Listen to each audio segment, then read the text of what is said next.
कति युवा विदेशमा छन् तपाईँलाई पनि थाहा छ नि। उनीहरूले त्यो 80 लाख भन्दा दिमाग थाकिन्छ। उनीहरूले त त्यही कुरा भनिसके नि, राजाको पालामा त्यसरी 80 लाख युवाहरू विदेशी परेको थिएन, आज यो गणतन्त्रले चाहिँ विकृत बनायो भनिरहेको छ। रोजगारी चाहिँ कति थियो त्यो बेला, नेपालको पर क्यापिटा इन्कम कति थियो हेरौँ न तथ्याङ्क। बरु 30 वर्ष महेन्द्रको शासनमा चाहिँ कति विकास थियो, कति बाटाघाटाहरू खोलिए हेर्नुहोस् त। अब यी नेताहरूलाई चाहिँ भगाउनु पर्यो भनिरहेको छ नि त मान्छेले। अब त्यो त तपाईँले बुझ्नुहोस् है, भाइरल बन्न खोज्नुहुन्छ, सेलिब्रेटी बन्न त्यो बन्नुहुन्छ भने त्यो त्यस्तै मान्छेसँग इन्टरभ्यू लिनु शिवराजजी। त्यसलाई बन भन्नुहोस् न, सुरुमा ताली हालेर आत्मघाती बम फिट गरेर उहाँ संसद भवनमा अमेरिकी दूतावासमा पड्का भन्नुहोस् त, त्यो जान्छ कि नै त्यो मान्छे? होइन भने सत्ता छोड, भाग, युवालाई जान त्यो सत्तामा। टपरीमा ल्याएर डोनेसन दिनुपर्ने होला के सत्ता खोसेर लिन्छौ नि, सत्ता के दया भिख दिनला हो र? दम छ त, भिख मागिरहेछन्, दम छ त। संसारको हरेक युवासँग हुन्छ, तपाईँसँग पनि छ। मागेर दिन्छ, पोषिन्छ लडिन्छ, टाउको काटेर फुटबल खेल्छु भने कति दिन भइसक्यो? खेलिन्छ, कहिले खेल्नु देख्नु भएन? तालिवारीहरूले गरेर देखाए, तपाईले जस्तो बोलेर होइन। अशरफ घानीको टाउको काटिन्थ्यो, भागेर किर्गिस्तान कहाँ कुन्दुलोमा लुके थाहा छैन अहिले। नेपालमा पनि धर्म संस्कृति जोखिममा छ अरे नि त सर। के जोखिममा परेको छ? मान्छेले बोलिरहेछन् यहाँ धर्मान्तरण भइरहेको छ। पशुपतिनाथको मन्दिर कसैले लिन आछ यहाँ? युवाको सत्ता आउँछ। कसरी आउँछ भने ए योगेश भट्टराई जस्तै 50 वर्ष गटेपछि आउँछ, देउबा जस्तै 75 वर्ष युवा नेता भएपछि आउँछ। कब्जा गर्नुस् न जानुस् नि, किन मिडिया चलाइराखे? त्यति सजिलो भयो भने सट्ट जानुस्, कब्जा गर्नुस्, प्रधानमन्त्री बन्नुस्। पनि सजिलो भइदियो त हामी तपाईलाई उचाल्दै तपाईँले मलाई उचालेको भरमा म उचालिने होइन नि सर। अब तपाईँ डाइरेक्ट नेपालमा आएर तालिबान बन भन्यो भने मैले तालिबान के हो त्यो त भन्नु पर्यो नि त, उसैमा तालिबान बन्नु त भने क्या। म तपाईँले इन्टरभ्यू लिने तपाईँका राजनीतिक विश्लेषकहरूलाई मान्छे नगर्ने मान्छे हो क्या सर। मलाई आत्मघाती बनाउनु छैन नेपालको युवालाई, हामी बन्दैनौँ। हामीले भन्यौँ हामी खुलम खुल्ला लड्ने हो, लड्ने केका लागि इन्टरभ्यूको शैली नै भएन युवराजजी। तपाईँ केही खाएर त आउनु भएको छैन नि आज? मैले खाएको जस्तो लाग्छ तपाईँलाई प्रश्न। म धर्मको नाममा राजनीति गर्ने मान्छे होइन, यो संसारमा धर्मको नाममा राजनीति गर्ने मान्छे आजसम्म टिकेको छैन। तपाईँलाई प्रश्न सोध्न चाहन्छु, तालिबान जस्तो ल बन्दिनँ, म विद्रोही बन्छु नि, शान्तिपूर्ण क्रान्तिकारी बन्छु नि। शान्तिपूर्ण नि हुँदैन मैले भने, तर कुन कन्डिसनमा विद्रोह गर्ने भन्ने पनि त हुन्छ नि। 140 करोड पपुलेसन छ यो भारत भन्ने देशमा, त्यो देश धर्मनिरपेक्ष हेर्नुहोस् त। देउबा अमेरिकाको एजेन्ट है भन्छन्, हो भन्नु न भने सिधा किन डराउनुहुन्छ? अघि तपाईँ तालिबान कति बेला बन्ने भने अब म भन्छु नि ठोकेर, अब तर्कसहित भन्छु क्या, बल्ल नेपालमा पुग्यौ नि। मित्र नेता हो, अफगानिस्तानमा अशरफ घानीले त प्लेन चार्टर गरेर भाग्ने मौका पाएका थिए। तिमीहरूले हामीमाथि दमन गर्यौ, अमेरिकालाई खुसी बनाउनका लागि युवामाथि आक्रमण गरौ भने सुरुमा हामी एयरपोर्ट कब्जा गर्छौँ। काठमाडौँका हरेक गल्लीमा खुकुरी, खुँडा, भाला, सब्बल, लाठी, सिस्नु के हुन्छ लिएर नेपाली युवाहरू विद्रोह र प्रतिकारमा उत्रिनेछन्। यदि तिमीहरू एमसीसी पारित गरेर अमेरिकालाई यस भनेर उसको गुलामी स्वीकार्न तयार छौ भने तिमीलाई र तिम्रो अमेरिकालाई तालिबानले लखेटे जसरी अशरफ घानी तिमीलाई बनाइदिन्छौ। मैले भने एयरपोर्टबाट भाग्न दिँदैनौ, अमेरिकाले पनि कुलेलाम ठोक्नुपर्ने छ। यहीँ खुलम खुल्ला यहीँनिर लड्छु, माइतीघर मण्डलाबाट पलतिर सिंहदरबार हान्ने हो क्या, सडकबाटै हान्ने नि, सडकबाटै थुत्ने नि, बिल्ला उडाउने, त्यो कुरालाई कुरा हो। कब्जा हो, खै बनाओस् त त्यहाँ बनाओस् त त्यहाँ संरचना। ल तपाईँले भने होइन देश बेच्यो, त्यो त बेच्यो, त्यो बेचिसक्यो त। अनि त्यो बेच्यो अनि हामी सहेर बसिरहनु पर्ने, अनि सहेर बसिरहनु हामी गरिरहेछौँ। के योगदान गरिरहेछन् त नेपाली सोसाइटीमा? देश धर्मबाट विमुख भएर देशमा चाहिँ विदेशीको एजेन्डा धर्मनिरपेक्षता थोपरिएर राजसंस्था हटाएर देश बिग्रियो भनेछ नि त। कस्तो भने के खाले राजनीति गर्न खोजेको भने क्या तपाईँको पत्रकारिता फेक हुँदैछ। तपाईँ जबरजस्त तरिकाले नेपालको हिन्दूवादीहरूमाथि आक्षेप लाउँदै हुनुहुन्छ। मैले कसरी आक्षेप लाएँ? तपाईँले के भन्दै हुनुहुन्छ? काटमार गर्न तयार छन्, यहाँ हतियार उठाइरहेछन्, धर्म अतिवाद भयो भन्दै हुनुहुन्छ। अनि तपाईँ पत्रकारिता गरिरहेको हो कि तपाईँ के गरिरहेको? धर्मको नाममा जनता देश लडाइरहेको।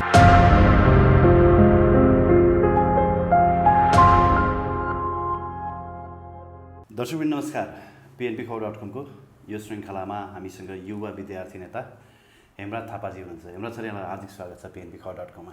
धन्यवाद, नमस्कार। आराम हुनुहुन्छ सर? गुड। अफगानिस्तानको न्युज त सुन्नुभयो होला? अहिले सबै नेपाली युवाहरू नै सुनिराख्नु भएको छ। त्यहाँ धेरै नेपालीहरू फसेको भन्ने कुरा सुन्नमा आएको थियो होइन? शेरबहादुर देउवाले चाहिँ नेपालीहरूको रेस्क्यु गर्नको लागि समिति गठन गरे भन्ने पनि कुरा थियो। केही व्यक्तिहरूलाई त अहिले ल्याइसकेको भन्ने कुरा पनि छ होइन? कसरी ल्याएर अहिले भर्खर त्यस्तै खालको समाचारहरू पनि आएको छ। यस्तो तपाईँ यो भ्रमकोश न्युज पछाडि नलाग्नुहोस् है। यो शेरबहादुर देउवाले रेस्क्यु गर्न नसकेको हो?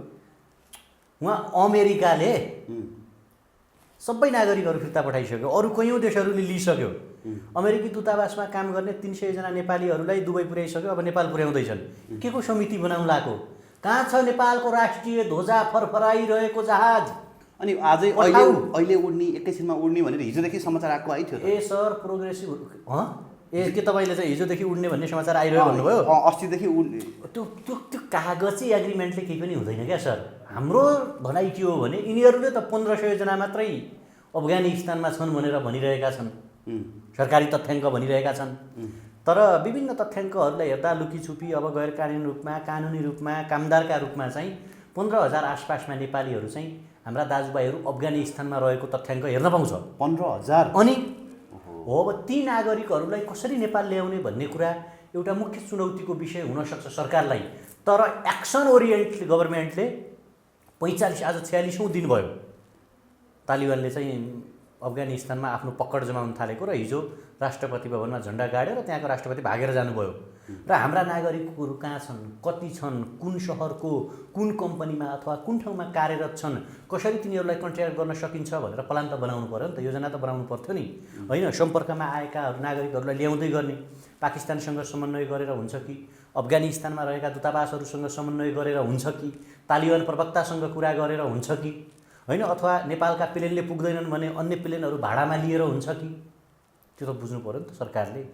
अनि तपाईँ यहाँ सरकार छ, मेरो प्यारो सरकार, मेरो प्यारो प्रधानमन्त्री देउबाले 2-4वटा जहाज त पठाइसक्यो, मान्छे आइसके, मेरो क्यामेराले भर्खर खिचेर आयो भने जस्तो कुरा भरमका खेती नफैलाउनुहोस् है पत्रकार महोदय। होइन, सुनेको कुरा भने हो मैले, तथ्य आधारित कुरा गर्नु पऱ्यो नि, सुनेको कुरा जे पनि भन्दिनँ तपाईँले। अनि सोध्नु पऱ्यो नि, तपाईँले प्रमाणित गर्नु होइन, छैन भने छैन, निकममा छ सत्ता, समिति बनायो अरे बल्ल। त्यो समितिले कति प्रतिवेदन कहिले के गर्ने हो, उहाँ जयसिंह धामीको मृत्यु प्रकरण तुन काटेर गरेको अहिलेसम्म प्रतिवेदन बुझाउन सकेका छैन। यस्ता समितिहरूलाई रद्दीको टोकरीमा फाल्दै एक्सन काम गर, होइन भने सत्ता छोड, भाग, युवालाई जान त्यो सत्तामा। टपरीमा ल्याएर डोनेसन दिनुपर्ने होला के सत्ता खोसेर लिन्छौ नि, सत्ता के दया भिख दिनला हो र? दम छ त, भिख मागिरहेछन्, दम छ तपाईहरुमा। दम त संसारको हरेक युवासँग हुन्छ, तपाईसँग पनि छ। खोइ त कहाँ देखियो त? आज तालिबानीहरूले सत्ता कब्जा गरिसके सर, तपाईहरु के गरेर? नेपालमा पनि त्यो बाटोमा छौँ। तालिबानले 21 वर्ष लाग्यो सन् 2001 देखि आजसम्म। तपाईहरुले बोला त धेरै भयो नि त। हो त्यही त मैले के भने हतार भएको हुन पनि सक्छ। तपाईँ हामीलाई छिटो रिजल्ट चाहिएको छ, अनि तपाईँ जतिको पत्रकारले टक्क त्यो देउसी भैलो दिए जस्तो होइन, एउटा थालीमा चाहिँ नाङ्लोमा चाहिँ होइन सेल रोटी फलफुल दक्षिणा हालेर ल बाबुहरू सत्ता चाहिँ ल्याऊ भन्छन्, यो त्यो मागिरहेको हामीले। तपाईहरु त्यही त सोचिरहनु भएको छ। हामी हाम्रो अधिकार मागिरहेका छौँ। नेपालको युवाले आफ्नो अधिकार मागिरहेका छन्, मागेर दिन्छ। हामीले स्पष्ट भनिसक्यौँ, मागेर दिन्छ, खोसिन्छ, लडिन्छ, विद्रोह गरिन्छ। कति दिन भयो तपाईले खोज्छु भनेको? टाउको काटेर फुटबल खेल्छु भने कति दिन भइसक्यो? खेलिन्छ, कहिले खेल्नु देख्नु भएन? तालिबानीहरूले गरेर देखाए, तपाईले जस्तो बोलेर होइन। अशरफ घानीको टाउको काटिन्थ्यो, भागेर किर्गिस्तान कहाँ कुन्दुलोमा लुके थाहा छैन अहिले, त्यहीँ बसेको भए के हुन्थ्यो हालत? त्यो हालत यदि जनताप्रति उत्तरदायी भएनन् भने, एमसिसी पारित गर्न खोज्यो भने, भ्रष्टाचारीलाई संरक्षण दिइरह्यो भने नेपालमा पनि त्यो इतिहास लेखिन्छ, इतिहास रचिन्छ। संसारमा त्यस्ता इतिहास भएका क्लज राखे किन भने तपाईँ विद्यार्थीहरूले युवा पुस्ताले सत्ता कब्जा गर्नुपर्छ भन्ने मान्छे, अनि एमसिसी पास गर्यो भने यस्तो भयो भने यो क्लज किन? तपाईँहरुमा दमै छैन? 10 जना विद्यार्थीले तालिबान के भनिरहेको क्रिएट गरे? तपाईँ हो 10 होइन 4 जनाले सुरुमा त 4 जना थिए, अझ 4 जना विद्यार्थी होइन। हामी विद्यार्थी, हामी युवा हौं भन्नु। रसियाले सन् 1984 मा तपाईको चाहिँ अब हामी अफगानिस्तान छोड्छौँ भनेर आफ्ना सेना फिर्ता लिने प्रक्रिया गर्यो। अफगान सरकार चरम भ्रष्टाचारमा गएपछि ती 4 जना युवाहरूले चाहिँ अब चाहिँ हामी यो भ्रष्टाचारीबाट अफगानिस्तानलाई मुक्ति दिन्छौँ भनेर त्यो गठन गरेको थियो। यद्यपि मेरो व्यक्तिगत पाटोबाट तपाईँ भन्नुहुन्छ भने धार्मिक अतिवादप्रति मेरो विश्वास छैन, मेरो मोह छैन।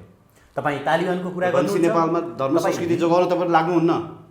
तपाईले भन्नु खोजेको त्यही अलरेडी नेपालमा पनि धर्म संस्कृति जोखिममा छ रे नि त सर। के जोखिममा परेको छ? मान्छेले बोलिरहेछन् यहाँ धर्मान्तरण भइरहेको छ। पशुपतिनाथको मन्दिर कसैले लिइरहेछ यहाँ? तर धर्मान्तरण भइरहेछ नि। पशुपतिनाथको मन्दिरमा क्रिस्चियनहरूले चर्च खोलेका छन्। कहाँनिर? ल खोलेका छन् त।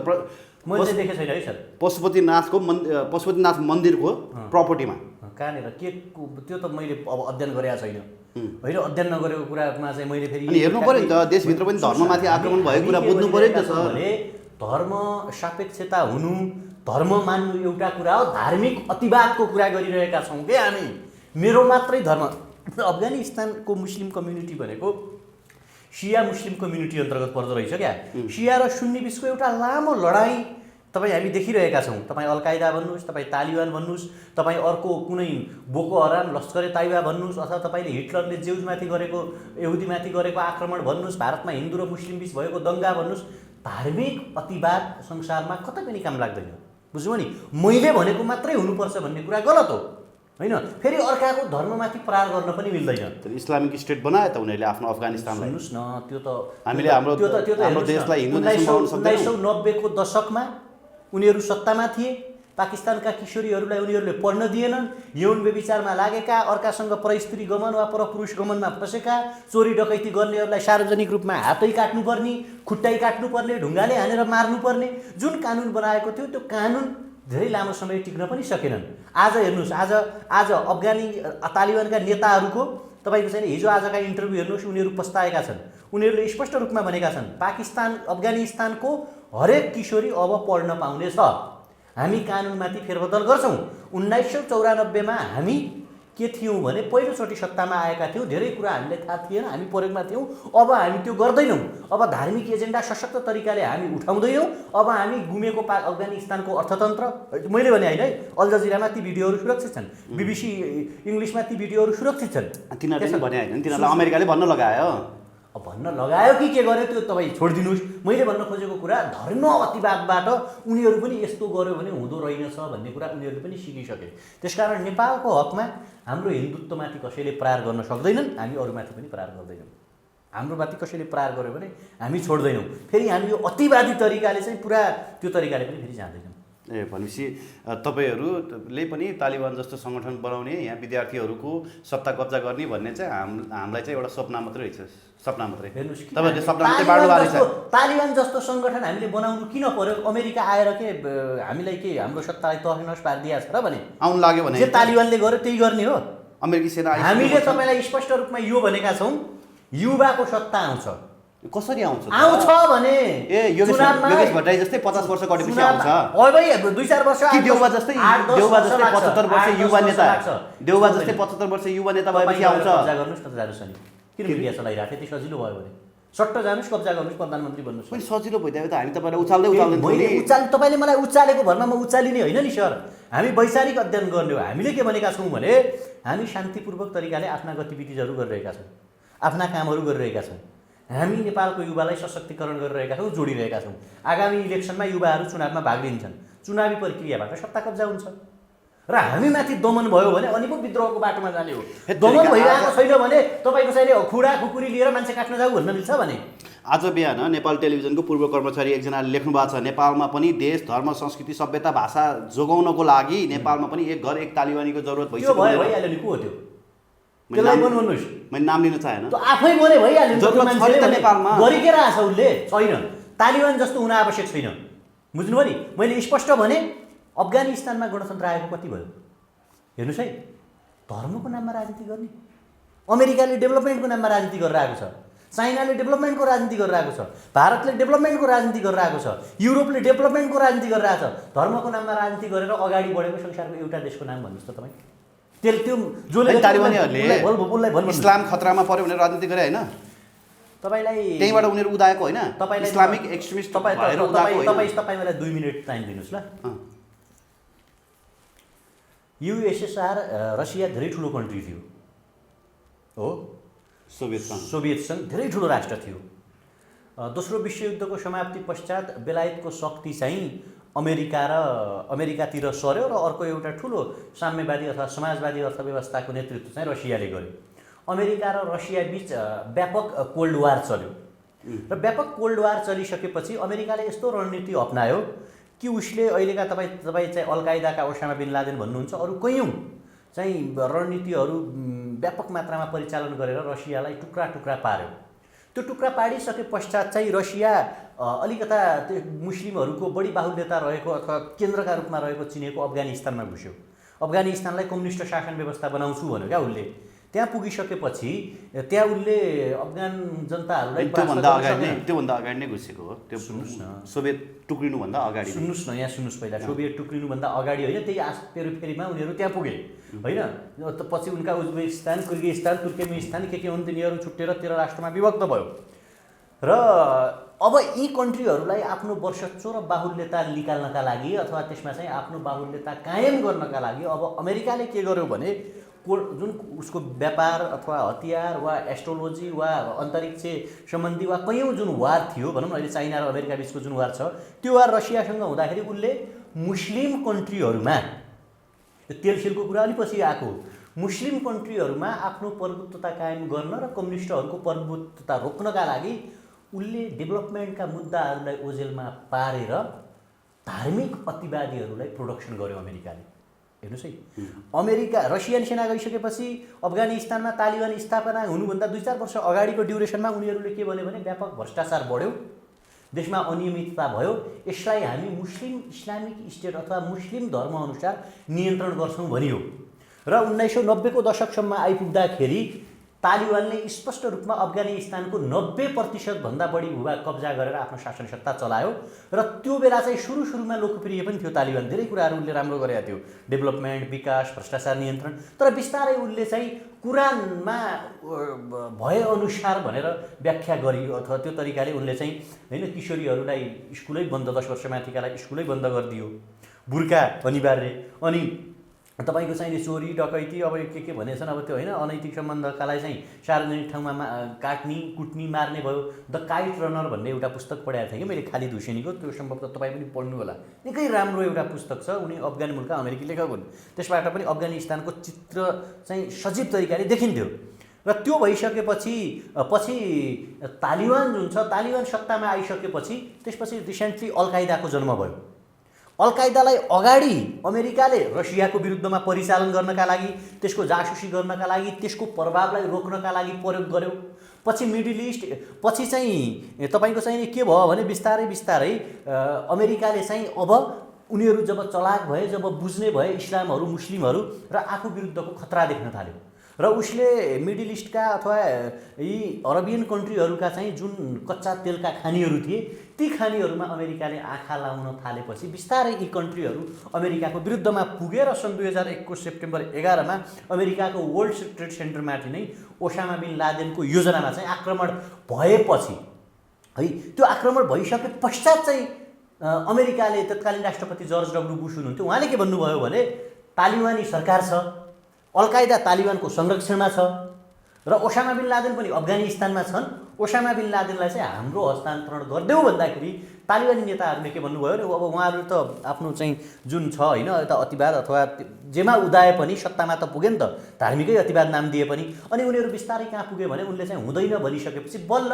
अमेरिकाले तालिबानसँग युद्धको घोषणा गर्यो र तालिबानी सरकारलाई विस्थापित गर्यो। त्यो बिचमा हमिद कारजाईदेखि तपाईको चाहिने अशरफ घानीसम्म दुईटै हेर्नुस् ग्रीन कार्ड होल्ड नागरिकहरू हुन्, तिनीहरू अमेरिकाको कठपुतली र रिमोटबाट चलिरहेका थिए। त्यसकारण तपाईले धर्मको नाममा उनीहरू उदाए भन्नुभयो, तर कहिल्यै पनि धर्मको नाममा उदाएर उनीहरूले त्यो देशलाई डेभलप गर्न सकेनन् नि त, त्यो देशलाई विकसित बनाउन सकेनन् नि। देशको आफ्नो उनीहरूको आफ्नो धर्म छ व्यक्तिको, जस्तो युएईको होला, दुबईको होला, अरबको होला, त्यही त भने धर्मको नाममा उदाए। तर यहाँ सुन्नुहोस्, हो धर्मको नाम अब तपाईले अमेरिकी स्ट्र्याटेजी, कार्यनीति, रणनीति सहित यदि प्रष्ट बुझ्नु भएको रहेछ त नेपालको सन्दर्भमा चाहिँ बुझ्नु भएको छैन? नेपालमा पनि त एमसीसी, नेपाल अझ मलाई म तपाईलाई तपाईहरु चाहिँ जरुरतै छैन यहाँ भन्नु। कहाँनेर कन्फ्युजन हुनुहुँदो रहेछ भने तालिबानले कसरी, तपाईले प्रश्न पनि सिलसिलावाज नै सोध्नुहुन्न क्या। तपाईँ एक चरण तालिबानको कम्प्लिट गरौँ, दोस्रो चरण तालिबानको अफगानिस्तानको माहौल र नेपाल कम्पेयर गरौँ न, यसरी गऱ्यो भने क्वेसन एन्सर पनि सिलसिलावाइज हुन्छ। तपाईँ एकछिन अमेरिकी कार्यनीति भन्नुभयो भने अफगानिस्तानको बारेमा आज दिनभरि अन्य व्यक्तिहरूसँग अन्तर्वार्ता लिइसकेँ कि मैले, त्यहाँको सिनारियोको बारेमा। तपाईँ डाइरेक्ट नेपालमा आएर तालिबान बन भन्यो भने मैले तालिबान के हो त्यो त भन्नु पर्यो नि त, उसैमा तालिबान बन्नु त भने क्या। होइन, अमेरिकी कार्यनीति त्यति बुझ्नु भएको रहेछ, रणनीति त्यति बुझ्नु भएको रहेछ भने नेपालमा त्यो सिचुएसन छैन अहिले। सुन्नुहोस् न, पहिला तपाईँलाई के भनिदिन्छु भने नेपाल र अफगानिस्तान एउटै सिचुएसन र पोजिसनमा छैनन् क्या। तपाईँ के चाहिँ सुनाउन खोजिराख्नु भएको छ?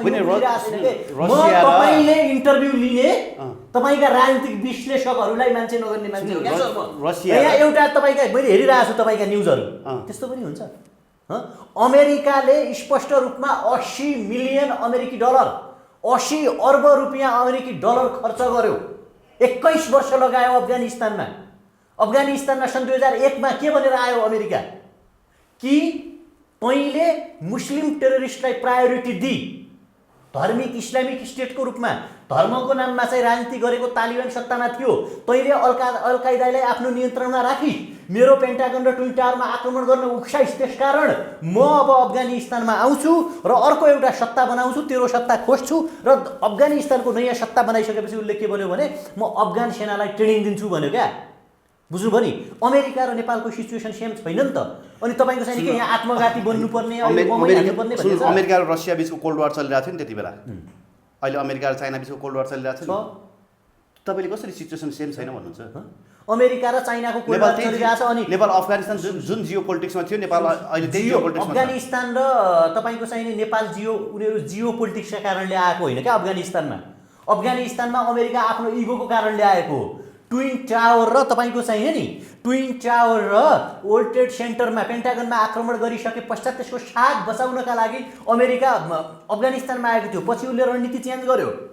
बुझ्नुभयो? पछि उसले रणनीति के चेन्ज गर्यो भने तपाईँको मुस्लिम अरबियन कन्ट्रीहरूमा व्यापक तेल थियो होइन। हेर्नुहोस् है, यसमा अलिकति ध्यान दिनुपर्छ तपाईँले। तपाईँका राजनीतिक विश्लेषकले तपाईँलाई के कुरा सुनाएर तपाईँ तात्तिर प्रश्न गर्दै हुनुहुन्छ मलाई थाहा छैन होइन। तपाईँ धार्मिक अतिवाद एउटै कुरा हो। जियो पोलिटिक्समा जो पनि भाग लिन पाउँछ, हरेकको इन्ट्रेस्ट हुन्छ। नेपालमा धार्मिक अतिवाद अर्को कुरा हो। नेपालमा धार्मिक अतिवाद छैन। कसले गरेको छ? मान्छेले मागिरहेको छैन। कसले अतिवाद गर्यो? धर्मको नाममा अरे सर धर्मको नाममा हतियार कसले उठाएको छ नेपालमा? 94% ओमकार परिवार भएको देशमा यहाँ क्रिस्चियनलाई नखर्छु मार्छु भन्ने मान्छे छैनन्। युवराजजी तपाईँले कारबाही गर्ला नै जनताले प्लिज। किन कारबाही? तपाईँको पत्रकारिता फेक हुँदैछ। तपाईँ जबरजस्त तरिकाले नेपालको हिन्दूवादीहरूमाथि आक्षेप लाउँदै हुनुहुन्छ। मैले कसरी आक्षेप लाएँ? तपाईँले के भन्दै हुनुहुन्छ? काटमार गर्न तयार छन्, यहाँ हतियार उठाइरहेछन्, धर्म अतिवाद भयो भन्दै हुनुहुन्छ। कुन चाहिँ नेपालको कुनै एकजना हिन्दूले कुन चाहिँ यहाँ क्रिस्चियनलाई मार्यो भन्नुहोस् त? यही कुर्सीमा आएर कुन चाहिँ मुस्लिमलाई मार्यो, कुन चाहिँ इसाईलाई मार्यो, कुन चाहिँ बुद्धिस्टलाई मारेको छ? मार्छु भनेर बोलेका छन् नि त। त्यो उहाँलाई भन्नुहोस् त्यो मलाई अतिवाद होइन। मैले आजसम्म देखाएको छैन। Who is that? कुन चाहिँ हिन्दूले तँ बुद्धिस्ट भइस् भने तँलाई काट्छु कसले भन्यो? कसले काट्यो? क्रिस्चियन हुने जति सबैलाई काट्छ कसले काट्यो? त्यो बोलेका छन् होइन। त्यो बोल्नु अब त्यो कसले बोल्यो भन्ने कुरा होइन क्या। त्यहाँ तालिबानले सत्ता कब्जा गरेको थियो, शासक थियो, मुलुकको राष्ट्रपति थियो सर।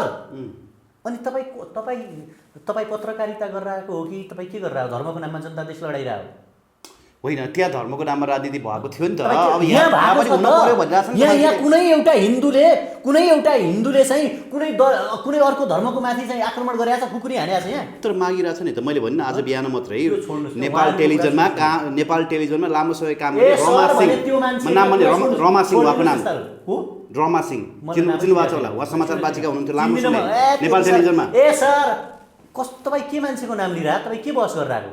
होइन, उहाँले माग्नु भएको छ। तपाईँ बहस के गरिरहेको भने क्या? तपाईँले कुन पोइन्टबाट बहस गर्न खोजे हो? अब यहाँका भ्रष्टाचारी नेताहरूलाई लखेट्नको लागि नेपालमा पनि तालिबान जस्तै सङ्गठन हुनु पर्यो। तालिबान के हो भन्ने तपाईँको अध्ययन कम छ हो? कम होला नि तपाईँ जस्तो। तपाईँको अध्ययन कम मास्टर गरेर छैन। त्यस्तो मान्छे जो तालिबान सङ्गठन कसरी उत्पत्ति भयो, तालिबानले के गरेको थियो, तालिबानलाई चाहिँ अमेरिकाले कसरी सत्ताबाट लखेटेको थियो, कसरी तालिबान सत्तामा आयो भन्ने कुरा अध्ययन नगरेर बोलेका स्ट्याटस ल्याएर मसँग बहस गर्न आउने तपाईँले? अहिले त हाई लेभलबाट बहस गर्नुहोस्, मान्छेले उच्च लेभलबाट बहस गर्नुहोस्। बुझ्नुभयो नि? अलिकता बहसको पनि लेभल बनाउनुहोस् न। होइन, मान्छेले सामाजिक सञ्जालमा के भने क्या तालिबानले जब मलाई आत्मघाती बनाउनु छैन नेपालको युवालाई। हामी भन्दैनौँ, हामीले भन्यौँ हामी खुल्लम खुल्ला लड्ने हो, तर कुन कन्डिसनमा लड्ने, कसरी लड्ने व्याख्या गर्न दिनु पर्यो नि त। तपाईँ एक कुरो बोलेको छ, कुनै को समाचार वाचिकाले यस्तो भन्यो भने तपाईँ लड्छु अस्तिसम्म त तपाईँ हामी लड्छौँ लड्ने केका लागि कब्जा गर्छौँ भन्नुहुन्छ। इन्टरभ्यूको शैली नै भएन युवराजजी। तपाईँ के खाएर त आउनु भएको छैन नि आज? ए मैले खाएको जस्तो लाग्छ तपाईँलाई? तपाईँको प्रश्न अलिकता भद्रता अलि शालीन हुन्छ। तपाईँले बोल्नु भएको हो कि होइन?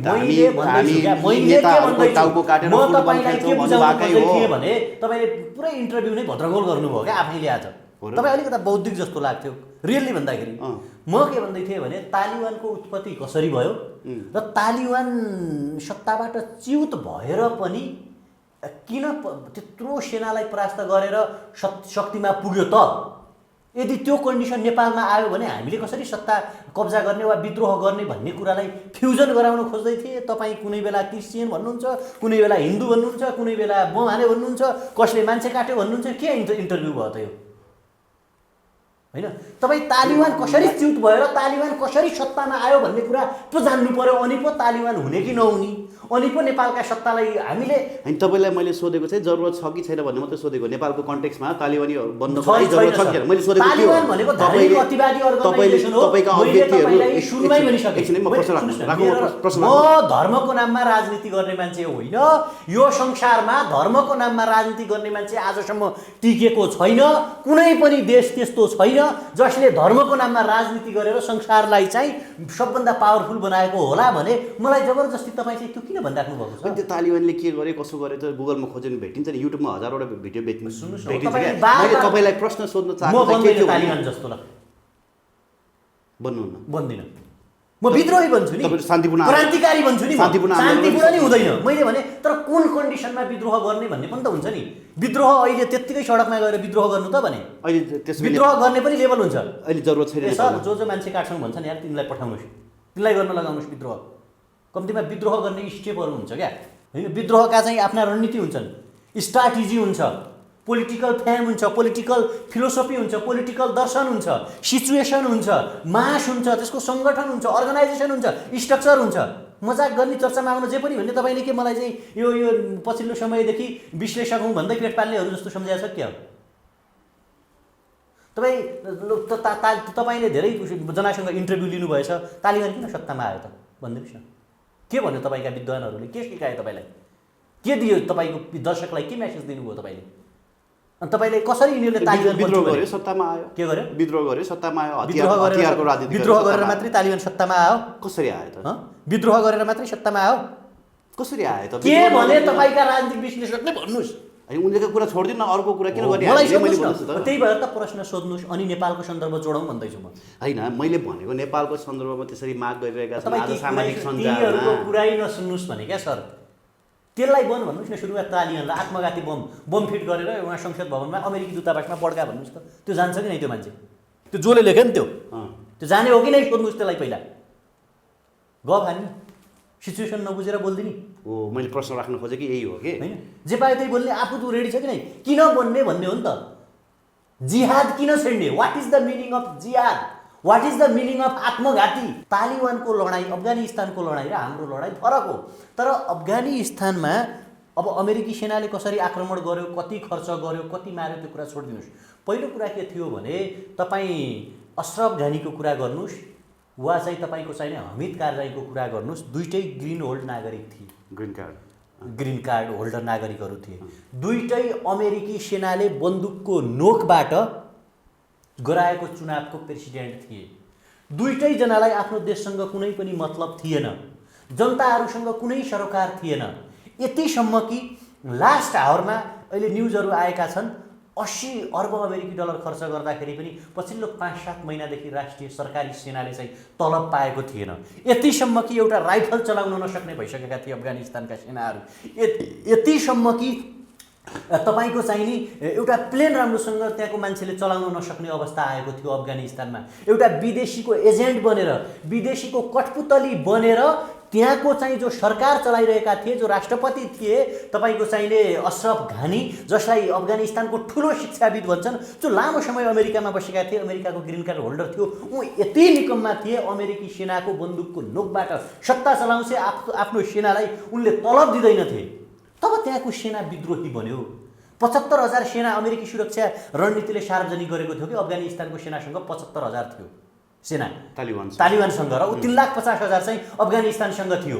कसरी 45 दिनभित्र कब्जा भयो? तालिबानका नेताले आज मात्रै स्टेटमेन्ट जारी गरेको थियो, हामीले नसोचेको कुरा हामीले पायौँ भनेर। उनीहरूलाई नै बिलिभ थिएन। त्यहाँका मेजर, जनरल, टुकुटी प्रमुख, प्रीतनापतिहरूले पुरा तालिबानलाई समर्थन गरे। यतिसम्म सेनालाई निराश बनायो कि उनले आँखै अगाडि भ्रष्टाचार देखे। हुँदै 3,50,000 सेनै थिएन अरे। 1.5 लाख सेनालाई त्यत्तिकै बढाएर नभएको सेनाको तलब खाए। हो, त्यो नगढेको सेना गरेर तलब खान्थे। कति सुन्दर भ्याली छन् अफगानिस्तानका, हेर्नुहोस् त एकचोटि युट्युबमा गएर। सुन्दर beauty of nature of Afghanistan, beauty of Afghanistan हान्नुहोस् त। ठुल्ठुला उर्वर भूमिहरू, ठुल्ठुला विशाल फाँटहरू होइन, अझ ठुलो हिराखानी थियो भन्छ अफगानिस्तानमा। त्यो सब अमेरिकाले लियो भन्ने छ अहिले। मैले जोड्न खोजेको कुरा कहाँनिर भनेदेखि हो जब यस्तो चरम भ्रष्टाचार, चरम सङ्कट, चरम अनियमितता, कठपुतली सरकार, विदेशीको एजेन्डा, सेनाले तलब नपाउने, नागरिकले जागिर नपाउने, त्यहाँका कयौँ ठुल्ठुला राइटरहरू तपाईँको चाहिने खाली धुसेरी जस्ता राइटरहरू अमेरिका गएर बस्नु परेको छ भने त्यहाँको स्वाभाविकै रूपमा त्यहाँको चाहिँ विद्रोही नेताहरू जो थिए धार्मिक अतिवादी भए पनि उनीहरूले एक किसिमको विद्रोह गरे, जनताले साथ दिए, सेनाले साथ दियो, अन्ततोगत्तो त्यहाँको चाहिँ कठपुतली सरकारका प्रमुख सत्ता छोडेर बाहिरिनु पर्यो। यद्यपि मेरो धार्मिक अतिवादसँग मोह छैन, मैले अहिले पनि भने धार्मिक अतिवाद होइन। मैले किन भनेको यो भने चाइना, रसिया, कोरिया, अमेरिका, बेलायत, कयौँ देशहरू तपाईँ हेर्नुहोस्, उनीहरूले धर्म, मेरो देश क्रिस्चियन हुनुपर्छ भने छ त चाइनाले, के अरे अमेरिकाले। अमेरिकामा सेकुलरिज्म छ तपाईँलाई थाहा छ नि, चाइनामा सेकुलरिज्म छ तपाईँलाई थाहा छ नि, रसियामा सेकुलरिज्म छ तपाईँलाई थाहा छ नि, बेलायतमा सेकुलरिज्म छ, धर्मनिरपेक्षता छ तपाईँलाई थाहा छ नि। भनेको उनीहरू आफ्नो देशलाई ध्यान दिनु है। यहाँनिर तपाईँले स्टाटस वालीको कुरा गर्दै हुनुहुन्थ्यो, कोही कुर्सीमा बसेर हात काट के अरे मान्छे काट्छु भन्यो भन्नुहुन्थ्यो नि। ती देशहरूले आफूलाई सेकुलरिज्ममा राखे यस्तै झगडा हुन्छ भनेर अफगानिस्तानको जस्तो हेर्नुहोस् त, अहिले तालिबान लडिरहेछ, पछि सिया तालिबान भनेको के अरे ती तालिबान जति समर्थक छन् नि सिया मुसलमान रहेछन् क्या। सिया र सुन्नी बिचको लडाइँ हामी न्युजमा सुनिरहेको छौँ नि। अरू यता सुन्नीहरू छन्, यो लडाइँ गराइरह्यो क्या उसले होइन। अनि आफू चाहिँ चन्द्रमामा पुग्ने, आफू चाहिँ कोरोनाका खोप निकाल्ने, आफू फेसबुक चलाउने, आफू माइक्रोसफ्ट सञ्चालन गर्ने, आफू संसारमा राज गर्ने, अरू देशलाई उचाल्ने। ए मुस्लिम उठै उठ, त्यो सरकारको विरुद्धमा बोल, त्यहाँ गर, तिमीहरू त यस्तो हो नि भन्ने हो। मैले भन्न खोजेको कुरा के हो भने हामी यस्तो धार्मिक अतिवाद चाहिरहेका छैनौँ। हामीले जोर्डन र प्यालेस्टाइनको लडाइँ हेरेका छौँ, हामीले सिया र सुन्नीको लडाइँ हेरेका छौँ, हामीले अफगानिस्तानको लडाइँ हेरेका छौँ, हामीले हिटलरले जेउजमाथि गरेको अन्याय अत्याचार हेरेका छौँ। भारतमै पनि बाबरी मस्जिद काण्डदेखि रेलकाण्डसम्मका घटनापछि भारत 140 करोड पपुलेसन छ यो भारत भन्ने देशमा। त्यो देश धर्मनिरपेक्ष हेर्नुहोस् त, 140 करोड पपुलेसनमा 20 करोड जति मुस्लिम छन्, 1-2 करोड अरू केही होलान्, बाँकी 1 करोड के अरे 1 अर्ब 15 करोड पपुलेसन हिन्दू भएको भारतले आफ्नो देशलाई हिन्दू राष्ट्र किन घोषणा गर्दैन भने क्या मेरो सवाल त्यो हो।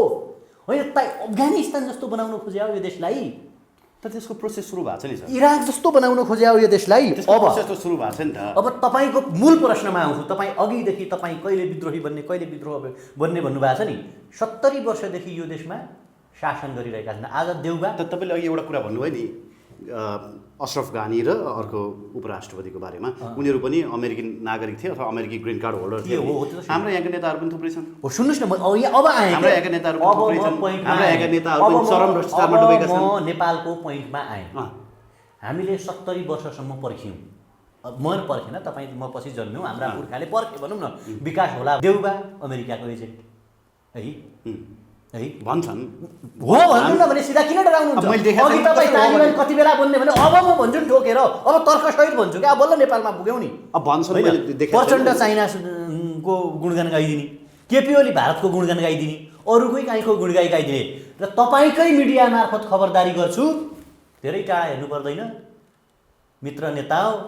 अफगानिस्तान हेर्नुहोस्, अफगानिस्तानमा अशरफ घानीले त प्लेन चार्टर गरेर भाग्ने मौका पाएका थिए। तिमीहरूले हामीमाथि दमन गर्यौ, अमेरिकालाई खुसी बनाउनका लागि युवामाथि आक्रमण गरौँ भने सुरुमा हामी एयरपोर्ट कब्जा गर्छौँ। काठमाडौँका हरेक गल्लीमा खुकुरी, खुँडा, भाला, सब्बल, लाठी, सिस्नु के हुन्छ लिएर नेपाली युवाहरू विद्रोह र प्रतिकारमा उत्रिनेछन्। आउँछ क्या भन्ने समय आउँछ। तपाईँ प्रश्नको स्टार्ट गर्न पाएको छैन, कहिले तालिबान बन्छस् भन्यो भने यो त तर्कसहित भन्ने कुरा हो। तपाईँ त भन्दै आएको कुरा हो। मैले भने नि, मैले के भन्दैछु, हामी शान्तिपूर्ण तरिकाले चुनावी प्रक्रिया मार्फत पुरानो सत्तालाई विस्थापित गर्न खोजिरहेका छौँ, र पुरानो सत्तालाई विस्थापित गर्दाखेरि हामी भ्रष्टाचारको विरोध गरिरहेका छौँ। उनीहरूका कर्मचारीहरूले गर्ने विभिन्न, तपाईँ यातायात हेर्नुहोस्, मालपोत हेर्नुहोस्, वा वैदेशिक रोजगार विभाग हेर्नुहोस्, अन्य ठाउँमा हेर्नुहोस्, त्यहाँ हामीले धावा बोलिरहेका छौँ। होइन, हामी शान्तिपूर्वक तरिकाले जनतालाई बुझाउने गरी काम गरिरहेका छौँ, र शान्तिपूर्वक तरिकाले एमसीसी खारेज गर भनिरहेका छौँ। यो कुरा एमसीसीका समर्थक देउबा, ओली, प्रचण्ड र तपाईँको चाहिने म अरू उपेन्द्र बाबुरामको हुन्, उनीहरूलाई स्मरण गराउन चाहन्छु। अफगानिस्तानमा नि अमेरिकाले 80 अर्ब अमेरिकी डलर खर्च गरेको थियो अफगानिस्तान बनाइदिन्छु भनेर अफगान सेनालाई चाहिँ सुरक्षा दिन्छु तालिम दिन्छु भनेर अन्ततोगत्ता एउटा राइफल चलाउन नसक्ने बनाएछ, अन्ततोगत्ता एउटा प्लेन चलाउन नसक्ने बनाएछ। काश अमेरिकाले अफगानिस्तानमा त्यो 80 अर्ब अमेरिकी डलर शिक्षामा लगानी लगाइदिँदो, काश त्यो रकम उसले कृषिमा लगानी लगाइदिँदो, काश त्यो रकम जिडिपी ग्रो अप गर्नमा लगाइदिँदो, त अब न अमेरिकी सेनाले हार्थ्यो, न आज अफगान सरकारले हार्थ्यो, न त तालिबान अतिवादी सङ्गठन हाबी हुन्थ्यो। र प्रष्ट रूपमा भन्छु, जुन तेरो सेनालाई राम्रो बनाउँछु भनेर अफगान छिर्यो, आज ठिक त्यही तरिकाले तेरो देश विकास गरिदिन्छु भनेर नेपाल छिर्न खोजिरहेको छ। तिमीहरू अश्रफ घानी नबन। देउबा प्रचण्ड, बाबुराम, माधव नेपाल, केपी ओली, यदि तिमीहरू एमसिसी पारित गरेर अमेरिकालाई यस भनेर उसको गुलामी स्वीकार्न तयार छौ भने तिमीलाई र तिम्रो अमेरिकालाई तालिबानले लखेटे जसरी अश्रफ घानी तिमीलाई बनाइदिन्छौ। मैले भने एयरपोर्टबाट भाग्न दिँदैनौ, अमेरिकाले पनि कुलेलाम ठोक्नुपर्नेछ। त्यसका लागि बल्ल हामी विकासको विद्रोह सुरु गर्छौँ। मैले यो भन्न खोजे हो क्या सर, तालिबान र हाम्रो लडाइँ फरक हो यसरी भन्न खोजे हो। बुझ्नुभयो नि? अमेरिकी साम्राज्यवादको कोलोनियलाइजेसन हामीलाई स्वीकार्य छैन। भियतनामबाट अमेरिकी सेना कसरी लखेटिए, अफगानिस्तानबाट अमेरिकी सेना कसरी लखेटिए, ल्याटिन अमेरिकी कन्ट्रीबाट के बाइस भने तपाईँ भन्नुहुन्छ एमसिसी मार्फत छिर्न खोजिरहेको छ भन्नुहुन्छ, तपाईँ भन्नुहुन्छ होइन हामीलाई तालिबान जस्तो यहाँ विद्रोही बन्नु पनि जरुरत छैन भन्नुहुन्छ। ए सर, विद्रोह तालिबानले मात्रै गरेको थियो भने चिनिया क्रान्ति थिएन भने, त्यस्तो फ्रान्सेली राज्य क्रान्ति थिएन, विद्रोहको जरुरत नेपालमा विद्रोह थिएन, महात्मा गान्धीले विद्रोह गरेनन्। विद्रोह भनेको धर्म अतिवादमा कपालमा पुरा फेटा बाँधेर अनि चाहिँ चट्टाम अर्को धर्मका मान्छेलाई हानेर विद्रोह हुन्छ। हाम्रो लडाइँ केसँग हो त्यो बुझ्नु परेन। हाम्रो र अफगानिस्तानको लडाइँ एउटै होइन भन्ने किन बुझ्नुहुन्न? विद्रोह भने तालिबानबाट मात्रै सिक्नुपर्छ भन्ने चाहिँ यो संसारमा विद्रोह तालिबानले हट टपिक त्यही होइन र भने अहिले त मान्छेले राष्ट्रवाद भने के हो सिक्नको लागि तालिबानबाट सिक्नु। अब तपाईँ त्यो युट्युबर बन्नुहुन्छ, सामान्य त्यो हट टपिक खोज्नुहुन्छ, भाइरल बन्न खोज्नुहुन्छ, सेलिब्रिटी बन्न त्यो बन्नुहुन्छ भने त्यो त्यस्तै मान्छेसँग इन्टरभ्यू लिनु शिवराजजी। हामीले जिस्ट दिने हो क्या, फ्याक्ट कुरा दिने हो होइन। अहिलेको करेन्ट सिनेरियो त त्यही हो नि त। अहिले करेन्ट सिनेरियो त त्यही हो नि त। उनीहरूले करेन्ट इस्यु जे भयो अनि देशलाई त्यस्तै बनाउने भने क्या। होइन, उनीहरूले लखेटे नि त कसलाई? आफ्नो देशबाट। हामी पनि लखेट्छौँ भने मैले त्यति होइन, मैले त्यति रिलेट गर्न खोजेँ नि। तपाईँ धार्मिक अतिवादीसँग नजोड्नुहोस् न। तालिबानी लखेट्न त भियतनामको जनताले पनि अमेरिकी सेनालाई लखेटे, धर्मकै नाममा लखेटिया थिए त। अनि हामी संसारभरिबाट ब्रिटेनको साम्राज्यलाई लखेटे, धर्मको नाममा लखेटिया थियो त भने क्या। विद्रोहको स्वरूप हुन्छ हाम्रो विद्रोह, विकासको विद्रोह हो। हामीलाई डेभलपमेन्ट चाहिएको, हामीलाई रोजगार चाहिएको, हामीलाई शिक्षा चाहिएको, हामीलाई स्वास्थ्य चाहिएको, हामीलाई स्वाधीनता चाहिएको, हामीलाई अमेरिकाको रुपैयाँ चाहिएको होइन। किनभनेदेखि तपाईँ जति जति मुलुकमा कहीँ पनि तपाईँ भन्नुहोस् त, कहीँ तपाईँ एउटा देश यस्तो भनिदिनुहोस् जहाँ अमेरिका पुगेको होस् र त्यो देश विकसित भएको हो, एउटा भन्नुहोस् त, नाम लिनुहोस् न। कोही छ भने भनिदिनुहोस् क्या प्लिज, मेरो अल्पज्ञान होला। छ कोही जहाँ पुग्यो? अफगानिस्तानको हालत हेर्नुहोस्। अफगानिस्तानमा 100 रुपियाँभन्दा कम तपाईँको चाहिने के भन्छन् पर क्यापिटा इन्कम छोडेर गयो अमेरिका। उचाल्यो दुइटैलाई ट्रेनिङ दियो। अफगानी सेनालाई पनि हतियार बेच्यो, ऋण लायो, कति छ त्यहाँको ऋण थाहै छैन। यता तालिबानलाई पनि उचाल्यो। लास्टमा 2019मा चाहिँ दोहा हो कि कतारमा चाहिँ आफैले वार्ता गर्यो तालिबानसँग। हेर्नुहोस् त, 2001मा तालिबानका विरुद्धमा आन्दोलन गर्यो, अफगानी सेनालाई ट्रेनिङ दियो, आफू आफ्ना कठपुतलीहरूलाई राष्ट्रपति बनायो, आफैले अहिले चाहिँ ट्रेनिङ दियो, आफैले अहिले गएर सम्झौता गरेर यो त अफगानिस्तानको आन्तरिक मामला हो, म त फस्दैन भन्यो। अरे 20 सालसम्म के मजाक गरिरहेको थियो अफगानिस्तानमा? त्यहाँको डायमन्ड, त्यहाँको हिरा, त्यहाँका सुन्दर संरचना, त्यहाँका मुस्लिम संरचनाहरूलाई तहस नहस पारेर 1,75,000 भन्दा बढी मान्छे मारे, बच्चाहरू, निर्दोषहरू। नेपालमा पनि त्यस्तै होला नि। मैले फुत्केर गयो। हो सुन्नुहोस् न, नेपाल त्यस्तो। हाम्रो डर चाहिँ त्यहाँ हो नि त। अब हो नेपाललाई म जोड्न खोज्छु, त्यस्तो मैले भने नि जोड्न त दिनुहोस् पहिला। म के भन्छु भने एमसिसी मार्फत जसरी अफगानिस्तानको सिचुएसन शेरबहादुर देउवाले नेपाल भित्र्याउन खोजिरहेका छन्, केपी ओलीले नेपाल भित्र्याउन खोजिरहेका छन्, यो दिवा सपना हुनेछ। नेपालका युवाहरू विद्रोही छन्, तर विद्रोह त्यो तालिबान जस्तो विद्रोह होइन कि खुल्ला लड्छौँ नि हामी। हामीलाई अमेरिकी साम्राज्यवाद चाहिँदैन। शेरबहादुर देउवालाई अमेरिका चाहियो भने तिमी देउबाजी अमेरिका जाऊ, टिकट हामी हालिदिन्छौँ पैसा छैन भने। तर कसैले यो देशलाई गुलाम बनाउन खोज्छ, कसैले चाहिँ यो देशमा चाहिँ अर्को एउटा चाहिँ रणनीति बनाउन खोज्छ भने त्यो गलत हुन जान्छ। त्यो हामी स्वीकार्दैनौँ।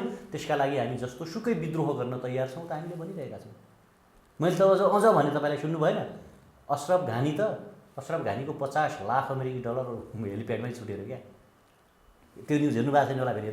तालिबानका उसले अल जजिरामा भनेको छ, रियल भनेको छ। ऊ नेताले नै उसले कब्जा गरे त्यो रुपैयाँ, 50 लाख डलर अमेरिकी चाहिँ आफूसँगै लिएर जान लाग्थ्यो अरे क्या। भन्नाले उसले त भाग्ने मौका पायो है, भाग्ने मौका पायो। वास्तविक यदि अशरफ घानी वा तपाईँको चाहिँ हमिद कारजाईहरू, पूर्व राष्ट्रपति हुने हमिद कारजाई भनेको अफगानिस्तानको, यदि यिनीहरू आफ्नो देशलाई माया गर्थे भने यिनीहरू के भन्थे थाहा छ अमेरिकालाई? नआऊ, तालिबानी पनि मेरो नागरिक हुन्, म पनि अफगानिस्तानको हो, हामी आफ्नो तरिकाले कुरा गर्छौँ। के हुन्थ्यो? राम्रोसँग कुरा गरेको भए यति मान्छे पनि मर्दैनथे, देश छोडेर पनि भाग्नु पर्दैन थियो, देश बनाउँथे, कति सुन्दर बनाउँथे, संरचना ध्वस्त हुँदैनथे, तपाईँको चाहिने करिब 1.25 लाख मान्छेहरू मर्दैनथे, कति राम्रो हुन्थ्यो नि। ठिक यही सिचुएसन यदि नेपालमा गर्न खोज्यो भने अहिले हामी के भनिरहेको छौँ? नेताहरू एमसिसी पारित गरौँ भनिरहेका छन्। हामी एमसिसी पारित नगरौँ, हालत अफगानिस्तानको जस्तो बनाउँछ, हालत इराकको जस्तो बनाउँछ, हालत मिडल इस्टको जस्तो बनाउँछ, हालत अफ्रिकन कन्ट्रीको जस्तो बनाउँछ, अमेरिका जहाँ छिर्यो त्यहाँ तस नस पार्छ, पास नगरौँ भनिरहेका छन्। अब अमेरिकाको बलमा यदि यिनीहरूले एमसिसी पारित गर्यो, अमेरिकी सेना नेपाल ल्यायो, अमेरिकी साम्राज्यवादलाई नेपाल ल्यायो भने नेपाली युवाले विद्रोह गर्छन्। त्यो बेला देउबा, प्रचण्ड, बाबुरामहरू यो प्लेन चढेर भाग्न पाउँदैनन्, एयरपोर्ट सहित हाम्रो कब्जामा हुन्छ। काबुलको एयरपोर्ट अहिले चाहिँ अमेरिकी सेनाको नियन्त्रणमा छ नि। अमेरिकी सेना आइसके पछाडि तपाईँहरूले एयरपोर्ट अमेरिकी सेना आएपछि भने होइन भने अगाडि नै हुन्छ नि। भने एमसिसी पारित गर्नुभन्दा अगाडि हुन्छ त्यो त हो। त्यही सोध्नु खोजेको के बुझ्नु भएन? एमसिसी तपाईँले पारित भइसकेपछि एमसिसी पारित हुन दिँदैनौ भने क्या हो, त्यही सोध्नु बुझ्नुहुन्न? एमसिसी पारित हुन दिँदैनौ भनेको अमेरिकालाई अफगानिस्तानको जसरी नेपालमा भित्र्याउँदैनौ भनेको। अलिक कम बुझ्नुहुन्छ कुरा? अलिक बिस्तारै बुझेँ कि मैले। अलिक राम्रो बुझ्नु पऱ्यो, अध्ययन हुनु पऱ्यो। पत्रकार भइसकेपछि हेर्नुहोस् न, संसारका टपमोस्ट पत्रकारको भिडियो हेर्ने बानीले होला अब के सोध्यो जस्तो लाग्छ कि होइन। कसले फेसबुकमा कुन चाहिँले के लेख्यो हाल्नु हुँदो रहेछ, कसले फेक न्युज लेखेछ, 2 जना नेपाली लिन नेपालको एरोप्लेन अफगानिस्तान पुग्यो, देउबाले पठायो भनिराख्नु भएको थियो अघि। देउबाले समिति बनायो भने नि मैले समिति तपाईँ त मान्छे आइसक्यो भन्नुभएको थियो अघि। त पत्रकार भन्नुहोस् कि बी अ लोयल जर्नालिस्ट के अलि हुन्छ नि। होइन, हामीले हाम्रो देशभित्रको कुरा नि उठाउनु पर्छ नि सर। अब नआएको कुरा आयो नभन्नु नि त, जे हो त्यही आज समिति बनायो भन्नुहोस् न, त्यो समिति कागजको टोकरीमा फालिदिनुहोस्। त्यो समिति उहाँ महाकालीमा जयसिंह धामी बेपत्ता भएको आज कति दिन भयो? सरकारलाई थाहा छैन, बिर्सिसक्यो होला, त्यो प्रतिवेदनले बुझाउँदैन। त्यो समिति बनाएर के गर्नु? उहाँ जनता मरिसक्छन्, केका लागि ती थन्क्याएका हिमालयन एयरलाइन्सका ती प्लेनहरू, वाइड बडी प्लेनहरू नेपाली ध्वजावाहक पठाउन त्यतिले पुग्दैन भने चाइनाबाट भाडामा लिउँ, भारतबाट भाडामा लिउँ, अमेरिकाबाट भाडामा लिउँ, कोबाट ल्याउने हो लिउँ, तथ्याङ्क लिउँ होइन। कसरी नागरिक कलेक्सन गर्ने भन्यो भने चाहिँ होइन सरकारलाई थाहा नहोला। माओवादी सशस्त्र आन्दोलन अथवा जनयुद्ध सत्ता कब्जा गर्ने सपनासहित सुरु भएको थियो। त्यो पनि 12 बुँदे सम्झौतामा टुङ्गियो।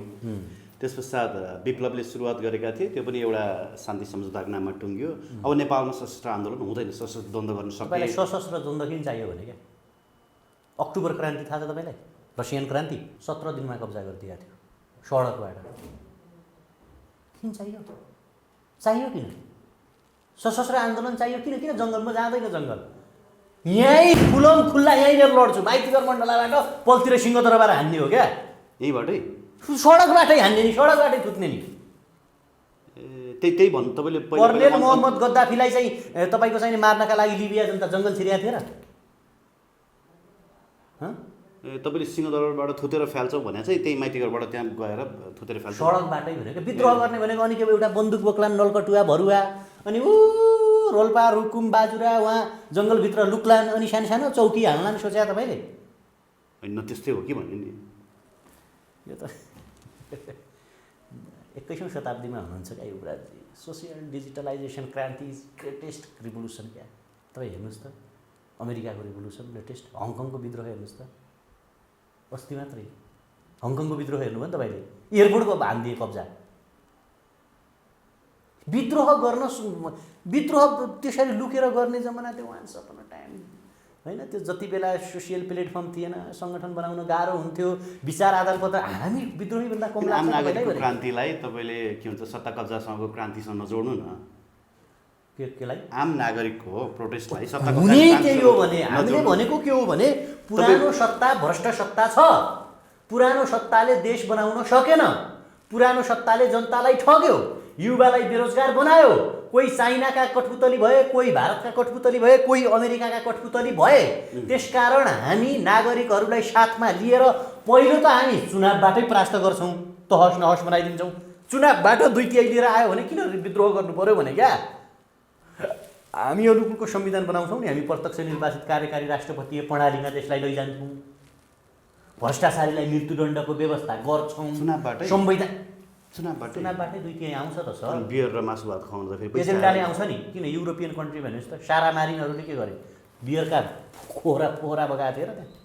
तर यहाँ त फेरि त्यही चाहिन्छ भन्छ। तपाईँ नखानुस् न त, तपाईँ आफै बियर खाएर भोट हाल्नुहुन्छ अनि मैले त जिन्दगीमा भोट हाल्नु नखानुस् न भने क्या। मैले त भोटै हालेको छैन। नखानुस्, म त खानै छोडिसकेँ। खाँदिनँ भोट राम्रो मान्छेलाई हाल्छु भन्नुहोस् त एकचोटि, ल भन्नुहोस् त। तपाईँलाई म बियर खाने मान्छे जस्तो देख्छु हाल्नुहुन्छ नि भने तपाईँ आफै कसरी थाहा पाउनुभयो तपाईँले युवा बियर खान्छन् भनेर? त्यत्रो तपाईँहरूले आरोप लगाएको होइन? तपाईँले नेपाली युवालाई के बिकाउ माल तपाईँहरूले आरोप लगाउनु भएको छ त बियर र मासु भातमा। नेपाली युवालाई तपाईँले के बिकाउ माल सम्झेको? पहिला भयो, थाहा पाएनन् मान्छेले अथवा ठगे, अब त युवाहरू बुझ्ने भएका छन् नि त। किन क्रान्ति चाहियो सर? रिभोल्युसन गरेकै छौँ, तिम्रो एजेन्डा हामी मान्दैनौँ भनिरहेको छौँ।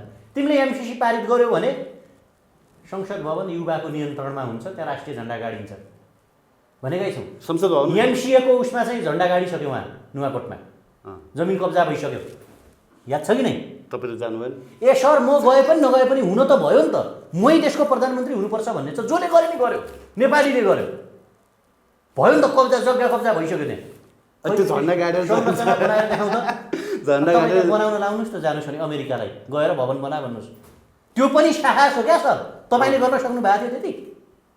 झन्डा गाड्न एमालेको कोही गएको थियो, काङ्ग्रेसको कोही गएको थियो, कोही नेता गयो त्यहाँ? गाड्यो नि त, गाडे पनि। अनि हाँसेर चाहिँ बिल्ला उडाउने त्यो कुरालाई कब्जै भयो, चान्चुने कुरा हो, कब्जा हो। खै बनाओस् त त्यहाँ कब्जा भयो त, बनाओस् त त्यहाँ संरचना, ल बनाओस् न भाइ। पहल हो नि, विद्रोह त्यसरी सुरुवात हुन्छ। बुझ्नु भएन कुरा? त्यो साहस हो क्या, त्यो एउटा फिलोसोफी हो, त्यो एउटा दर्शन हो, त्यो एउटा सुरुवात हो। अनि युवालाई तपाईँले बिकाउ माल भन्ने? नेपाली बिकाउ माल कहाँ भने? तपाईँहरूले भने होइन भने तपाईँहरू आफ्नो बोलीलाई आफैले कता परिवर्तन गराउनुहुन्छ है। तपाईँहरूले भने मैले भने अघिल्ला चुनावहरूमा ढाँटे क्या, अघिल्ला चुनावहरूमा ठगे, यो चुनावमा ठग्दैन, पत्र बनाइए, नयाँ नयाँ गीत आउँछ नि, तै पनि एमाले मै पनि एमाले भन्ने के आउँछ नि, यस्ता गीतहरू फेरि आउँछ नि, नयाँ भर्सनमा आउँछ नि। त्यो त सुन्नुहोस् न, त्यो उनीहरूले आफ्ना रणनीतिहरू, आफ्ना विचारहरू, आफ्ना एजेन्डाहरू उनीहरूले सार्वजनिक गर्ने कुरा हो होइन? अब हाम्रो पनि लडाइँ, मैले पनि लडाइँ सजिलो हुँदैन क्या। लडाइँ चाहिँ सशस्त्र जङ्गल पसेर छापामारी युद्ध होस् अथवा सडकको विद्रोह होस्। सडकबाट विद्रोह भएर सत्ता कब्जा धेरै ठाउँमा भएको छन् सर, होइन? लिबियामा फालियो, इराकमा फालियो, इजिप्टमा फालियो, रसियामा अक्टोबर क्रान्ति सडकबाटै भएको हो। संसार हल्लाएका ती 10 दिन भन्ने पुस्तक पढ्नुहोस् त, संसार हल्लाइदिएका ती 10 दिन। अब यहाँ नै हुन्छ। महात्मा गान्धीले सडकबाटै अङ्ग्रेजलाई धपाए, थाहा होला नि कि बिर्सिनु भयो? महात्मा गान्धी एक्लैले त के धपाए? अब ए सर, आह्वान त कसैले गर्ने थियो त, जनविद्रोह भनेकै त्यही हो भने म भोलि बिहान सडकमा जान्छु अनि पुरै देउबा डराएर मेरो हातमा सत्ता सुम्मिन्छन् भनेको छु त मैले पनि। नेपाली जनता भन्दैछु, नेपाली युवा भन्दैछु। 46 सालको आन्दोलन पनि सडकमै भयो, 62-63 को आन्दोलन पनि सडकमै भयो, जङ्गलमा भएको त मैले देखिनँ। अब तपाईँलाई थाहा होला जङ्गलमा भएको। ओके हेमराजी, धन्यवाद दिन चाहन्छु यहाँलाई। तपाईँहरू सडकबाट सत्ता प्राप्त गर्न सफल हुनुहोस्। धन्यवाद दिन चाहन्छु। नभन्नुहोस्, हामी युवाको सत्ता स्थापना गर्छौँ, भ्रष्टाचार रहित सत्ता स्थापना गर्छौँ, जनताका सेवकहरूलाई सत्तामा पुगाउँछौँ, त्यसमा म पनि साथ दिन्छु भन्नुहोस् त एकचोटि। होइन, युवालाई त हामी साथ दिँदैनौँ। किन? अनि कसलाई? युवालाई मात्रै सत्तामा पुर्याउनु त के साथ दिन्छ? अनि जो बाइडेन चाहिँ कति वर्षको भयो? 75 वर्षीय जो बाइडेन चाहिँ काम गरिरहेको छ। जो बाइडेन र नेपालको सिचुएसन एउटै छ। नेपालमा त्यस्ता मान्छे छन् नि, त्यस्ता मान्छेले चाहिँ पुर्याउनु सक्छ। र बनाउनुहोस् न त, कसलाई बनाउने हो? छन् नि त, कसलाई बनाउने? सुखदेव खत्री जस्ता मान्छे छन् होइन, अरू प्रेम सञ्जेल जस्ता मान्छे छन्, कुलमान घिसिङ जस्ता मान्छे छन्। आउनु पर्यो नि राजनीतिमा, लैजानु पर्यो नि त, आउनु पर्यो नि। त्यो त युवालाई पनि साथ दिन्छौँ। अब मैले तपाईँलाई भने अब तपाईँ के कुरा गरिरहेको? अब घरभित्र सुतेर बसिरहेका मान्छेलाई उठालेर म अब बोकेर अब प्रधानमन्त्री बनाउँछु भने त्यो तपाईँ बनाउनु होला, तपाईँलाई शुभकामना छ। कम्तीमा आउनु त पर्यो, आउँछन् नि बिस्तारै आउनु पर्यो क्या, इलेक्सन आउँछ, सडकमा आउनु पर्यो। यो इलेक्सनमा धेरै हामी मान्छे युवाहरू राजनीतिक पार्टी बनाउँदैछौँ, आउनुहोस्, तपाईँहरू नेतृत्व गर्नुहोस्, तपाईँहरूलाई चाहिँ मुलुकको युवा भन्नाले युवा विचार पनि हुन्छ है फेरि युवराजजी। युवा भन्नाले पुरै चाहिँ त्यो 16-17 वर्षको चाहिँ जिम गरेर बडी बनाएको मान्छे भन्ने मात्रै युवा हुँदैन क्या, विचार क्या, ऊर्जाशील। तर गर्ने भनेको युवाले नै हो, 40-50, अब 20-25 त नभनौँ, 30-35 माथि 50 इभन 60सम्मकै मान्छेहरू, यो क्याटेगोरीका मान्छेहरू सत्तामा आउनुपर्छ भनेको भन्नुहोस्। पोइन्टको चाहिँ त्यो त्यसरी कुरा खेलाउन थाल्नुभयो भने त्यो अर्कै हुन्छ। अब उहाँहरूलाई पनि हाम्रो आह्वान के छ भने तपाईँले भनेका नामहरूलाई पनि आउनुहोस्, एकचोटि मुलुकको नेतृत्व गर्नुहोस्, गरौँ, साँचो मनले गरौँ, छातीमा हात राखेर आमाको कसम खाएर गरौँ, परिवर्तनका लागि बोलौँ। पुराना नेताहरूले काम गरेनन् यो देशलाई। यस्तै हेर्नुहोस्, मैले तपाईँलाई बेला बेला भन्थेँ नि, कुनै बेला हेर्नुहोस्, यदि लिडर सही भएनन् भने गणतन्त्र भयो पनि, राजतन्त्र भयो पनि, अर्को केही अटोक्रास भयो पनि, डेमोक्रेसी भयो पनि, केही देशहरू कहिल्यै नबनेका देशहरू पनि छन् क्या, सधैँ द्वन्द्वमा फसिराखेका। जस्तै अफगानिस्तान जस्ता, केही अफ्रिकन कन्ट्रीहरू जस्ता, सुडान, डाल्फा, सोमालिया, के भन्छ अब होइन, इथियोपिया, कङ्गो होइन, हाइटी। मैले भन्नु खोजेको कुरा के हो भने यदि लिडर सही भएन, विदेशीले खेलिरह्यो भने हालत त्यस्तै हुन्छ। 50 वर्ष अगाडि पनि ती देश त्यस्तै थिए, अहिले पनि त्यस्तै छन्, 50 वर्ष पछाडि पनि त्यस्तै रहन्छन् कि जस्तो लाग्छ कि यदि भोलि राम्रो लिडर आयो भने बनाउला त्यो देशमा पनि हो। त्यस कारण यस्तो हुन हाम्रो देशलाई नदिउँ। 2007 सालमा पनि क्रान्ति नै दियो प्रजातन्त्रका लागि। हेर्नुहोस् है, राणा शासनको अन्त्य भनेर लडे ऊ, भारतमा अङ्ग्रेज धपाए, चाइनामा माओ त्से-तुङले, त्यही 2-4 वर्ष, 8-10 वर्ष फरक होला, तलमाथि होला क्या, 2-3-4 वर्षको तलमाथि होला। आज चाइना र भारत कहाँ छन्? पछि अस्ति 1900 होइन, अस्ति भनौँ नि मलेसिया, कोरियाहरू त जम्मै चाहिँ 40 वर्षको इतिहास पनि छैन, यिनीहरू डेभलपिङ हुन थालेका क्या। 25 वर्ष अझ मलेसिया त, अझ सिङ्गापुर हेर्नुहोस् त, लिकाउनु त्यो देशमा नेता पाएर त्यो देश त्यस्तो बन्यो। यहाँ त सुन्नु न, यी नेताहरूले पो यो देशलाई भ्रष्ट बनायो त। राजा हुँदा त राम्रो थियो, सबै कुरा समृद्ध थियो, बरु 30 वर्ष महेन्द्रको शासनमा चाहिँ कति विकास थियो, कति बाटाघाटाहरू खोलिए हेर्नुहोस् त। अब यी नेताहरूलाई चाहिँ भगाउनु पऱ्यो भनिरहेको छ नि त मान्छेले। अब त्यो त तपाईँले बुझ्नुहोस् है, मैले बुझेको कुरा के हो भने संसारमा सबैभन्दा ठुलो पावर भनेको जनता हो। जनताभन्दा ठुलो केही पनि हुँदैन। सबै नागरिक समान हुन्, सबै नागरिक एकै हुन्, र जो नागरिकसँग क्षमता छ, जो नागरिकसँग क्यापासिटी छ, जो नागरिकले देशलाई बनाउँछु भन्छ, जो नागरिक राष्ट्रिय अखण्डताको पक्षमा बोल्छ, जसको विचार राम्रो छ, जसको विचार सुन्दर छ, जसले देश र जनताका लागि काम गर्छु भन्छ, त्यस्ता किसिमका मान्छेहरूलाई, त्यस्ता किसिमका व्यक्तिहरूले जो कहिले पनि मुलुकको कार्यकारी प्रमुख हुन पाउनुपर्छ। यो चाहिँ संसारको लोकतन्त्रको उन्नत, समुन्नत, सुन्दर पाटो हो, सुन्दर विचार हो भन्ने मान्छे म हो। त्यसकारण अब तपाईँले भन्नु त भयो, तपाईँले के भन्नुभयो भने खतरा विकास भयो भन्नुभयो, त्यो त तपाईँलाई थाहा होला कहाँ कहाँ विकास भयो। होइन, तर के विकास भयो? राजा महेन्द्रको पालामा खोलेका उद्योग धन्दा, कल कारखानाहरू, व्यक्तिगत सबै बेचेर खाए। सुन्नुहोस्, यहाँनिर एउटा कुरा चाहिँ के भन्छु भने व्यक्तिगत रूपमा भन्ने हो भने दुईवटा पर्सनहरू, राज परिवार भनौँ न, अब एउटा इतिहास हो त्यो, त्यसलाई चाहिँ अब ल्याउनुपर्छ भन्ने कुरामा होइन कि, एउटा इतिहासलाई मूल्याङ्कन गर्दाखेरि पृथ्वीनारायण शाह र त्रिभुवन के अरे महेन्द्र शाह, दुईजना मान्छे चाहिँ राम्रो नेता हुनुहुन्थ्यो। तपाईँ राजा भन्नुहुन्छ होला, म चाहिँ नेता भन्छु। राम्रो भिजन थियो उहाँहरूको, राजनेता भनौँ न, नेतै भनौँ ल। उहाँहरूलाई चाहिँ मदन भण्डारी, बिपी जस्तो एउटा हाम्रो देशको सरदारले म नाम लिन्छु पनि। पृथ्वीनारायण यद्यपि पञ्चायत कस्तो थियो म त्यतातिर जाँदिनँ। बिपीलाई अपदस्थ गर्नु ठिक थियो कि थिएन, कु गर्नु ठिक थियो कि थिएन भन्ने कुरा त भन्ने हो भने लोकतान्त्रिक हिसाबले भन्ने हो भने त म त बेठिक थियो नै भन्छु। तर जुन 5 विकास क्षेत्र होइन, अब 75 जिल्ला, राष्ट्रिय शिक्षा परिषदहरू बनाउने, योजनाहरू बनाउने, अनि इस्ट वेस्ट हाइवेहरू बनाउने, महेन्द्रकै पालामा भारतसँग तोसँग झुक्दैन भन्ने, उत्तर चाइनासँग रिलेसन पनि राख्न सक्ने खुबी जुन महेन्द्रले गर्नुभएको थियो नि, त्यो उहाँको व्यक्तिगत राजनीतिक क्यारेक्टर ठिक थियो।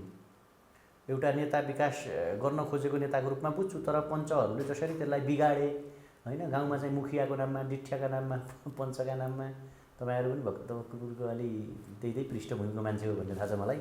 मेरा बाबुबाजेलाई यस्तो भन्यो भन्नु होला, थापाकाजीहरू त त्यस्तै होइन। अब हामी नै भए पनि भनौँ न, जुन उपद्रव अत्याचार गाउँमा गरे त्यो राजाको आडमा, त्यो चाहिँ फेरि गलत थियो है, त्यो कन्ट्रोल गर्न नसक्नु। अब हुन त अब त्यही सुनायो भनौँ न। एउटा केन्द्रका नेताको भिजन सही भएर हुँदैन, तलका मान्छे पनि सही हुनु पर्यो। अनि तर आज मैले के एकजना व्यक्ति पुरानो वामपन्थी नेतासँग अन्तर्वार्ता गरेको थिएँ कि यो देशमा राष्ट्रघाती सम्झौता गर्नेहरूमा त शीर्ष स्थानमा पुगेका नेताहरू कोही बाँकी रहेनछन् कि सबैले राष्ट्रघाती काम गरेका रहेछन्, राष्ट्रघाती सम्झौता त गरेका रहेछन् नि सर। प्रचण्ड बाबुरामहरूको त्यस्तो लाग्दैन मलाई, उनीहरूले के गर्यो होला। जे होस् मैले सपोर्ट गरेँ होइन, उहाँहरूले फेरिस्ट खोल्नु भएको छ। अब के फेरिस्ट खोज्नुभयो, बाँकी देउबा ओली लगायतका नेताहरूका सम्झौताहरू चाहिँ महाकाली सम्झौता, कोशी सम्झौता, गण्डक कर्णाली सम्झौता, यति पैसामा कर्णाली बेचेको जो छन् नि, गण्डकी र कोशी त उहिले बेचेको। यी कुराहरू हेर्दाखेरि मलाई यिनीहरूले सायद त्यस्तो अपर्च्युनिटी पाएन नि जस्तै एउटा सम्झौता गर्ने। बाँकी चाहिँ छ त्यही त पुरानो नेताहरूको चाहिँ त्यो छ। त्यसकारण अब तपाईँले के भन्नुभयो भने यी नेताहरूले भ्रष्टाचार गरे, त्यसकारण अब अलि तपाईँको भनाइ कस्तो भयो भने यी नेताहरूले चाहिँ विस्थापन गर्नु। तपाईँको भनाइ के भयो भने ती मान्छेको भनाइ चाहिँ यो आइफोन 12 प्रो म्याक्स होइन है, फेरि त ओप्पो फिलामिनो फोन एउटा मानौँ न, यो फोन नदेखाएर भनौँ फेरि या त यो आइफोन 12 प्रो म्याक्स हो, यो फोन मैले चलाउन जानिनँ, यो ठिक छैन, यो फोन ठिक छैन, म चाहिँ त्यो घरमा राखेको टेलिफोन सोट झोलामा हालेर हलो भन्दै हिँड्छु भने जस्तो भयो। ए बाबा आइफोन प्रो म्याक्स ठिक छैन भने आइफोन 13 बनाऊ या, बुझ्नुभयो नि कुरा होइन। अब त्यो टेलिफोन सेट त्यो सानो पहिला नोकियाको यत्रै एउटा क्विक सर्प दौडाएर खेल्थ्यौँ नि हामी, सुरुमा आएको फोन क्या होइन, त्यही फोन ठिक छ भन्यो भने त्यो मान्छेको ज्ञान कस्तो होला, त्यो फेसबुक चलाउला कि नचलाउला, त्यो नेट इन्टरनेटको फाइदा लिएला कि नेला, त्यसको विचार कस्तो होला, त्यसको विचार क्या। त्यसकारण युवराजजी तपाईँ कति वर्षको हुनुभयो, मानौँ ल तपाईँ 40 वर्षको हुनुभयो होइन, बुढो भनेर 40 वर्ष पुगेको छैन, मानौँ तपाईँ 20को हुनुभयो ल, तपाईँ 20 वर्षको युवा हुनुहुन्छ होइन, तपाईँलाई यो 20 वर्ष उमेर मन परेन।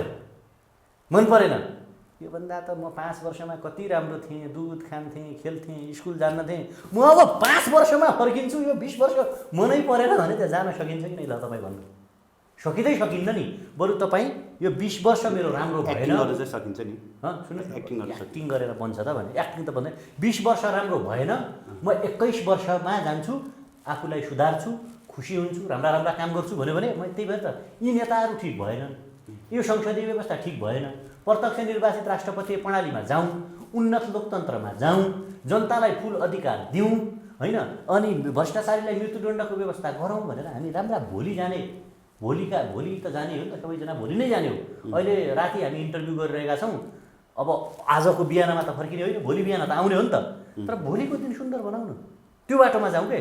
अब आज यो राम्रो भएन भनेर म त यार हिजो फर्किन्छु भन्यो भने कसैले, त्यो चाहिँ अपव्याख्या हुन्छ, राजनीतिमा त्यसलाई पश्चागमन भन्छ, र पश्चागमनकारीहरू आजसम्म पश्चागमनमा जाने मान्छे संसारमा कहीँ पनि सफल भएको छैन। अस्ति तपाईँको एउटा इन्टरभ्यूमा जनमत सङ्ग्रह ठिक बेठिक हो भनेको थिएँ नि मैले, केही साथीहरूले चाहिँ यसको अध्ययन कम रहेछ, 36 सालमा जनमत सङ्ग्रह भएको थियो थाहा छैन भन्दै थिए, र म के भन्छु भने 36 सालमा जनमत सङ्ग्रह भएको त थियो, हारेको थियो थाहा छैन भन्छु म फेरि।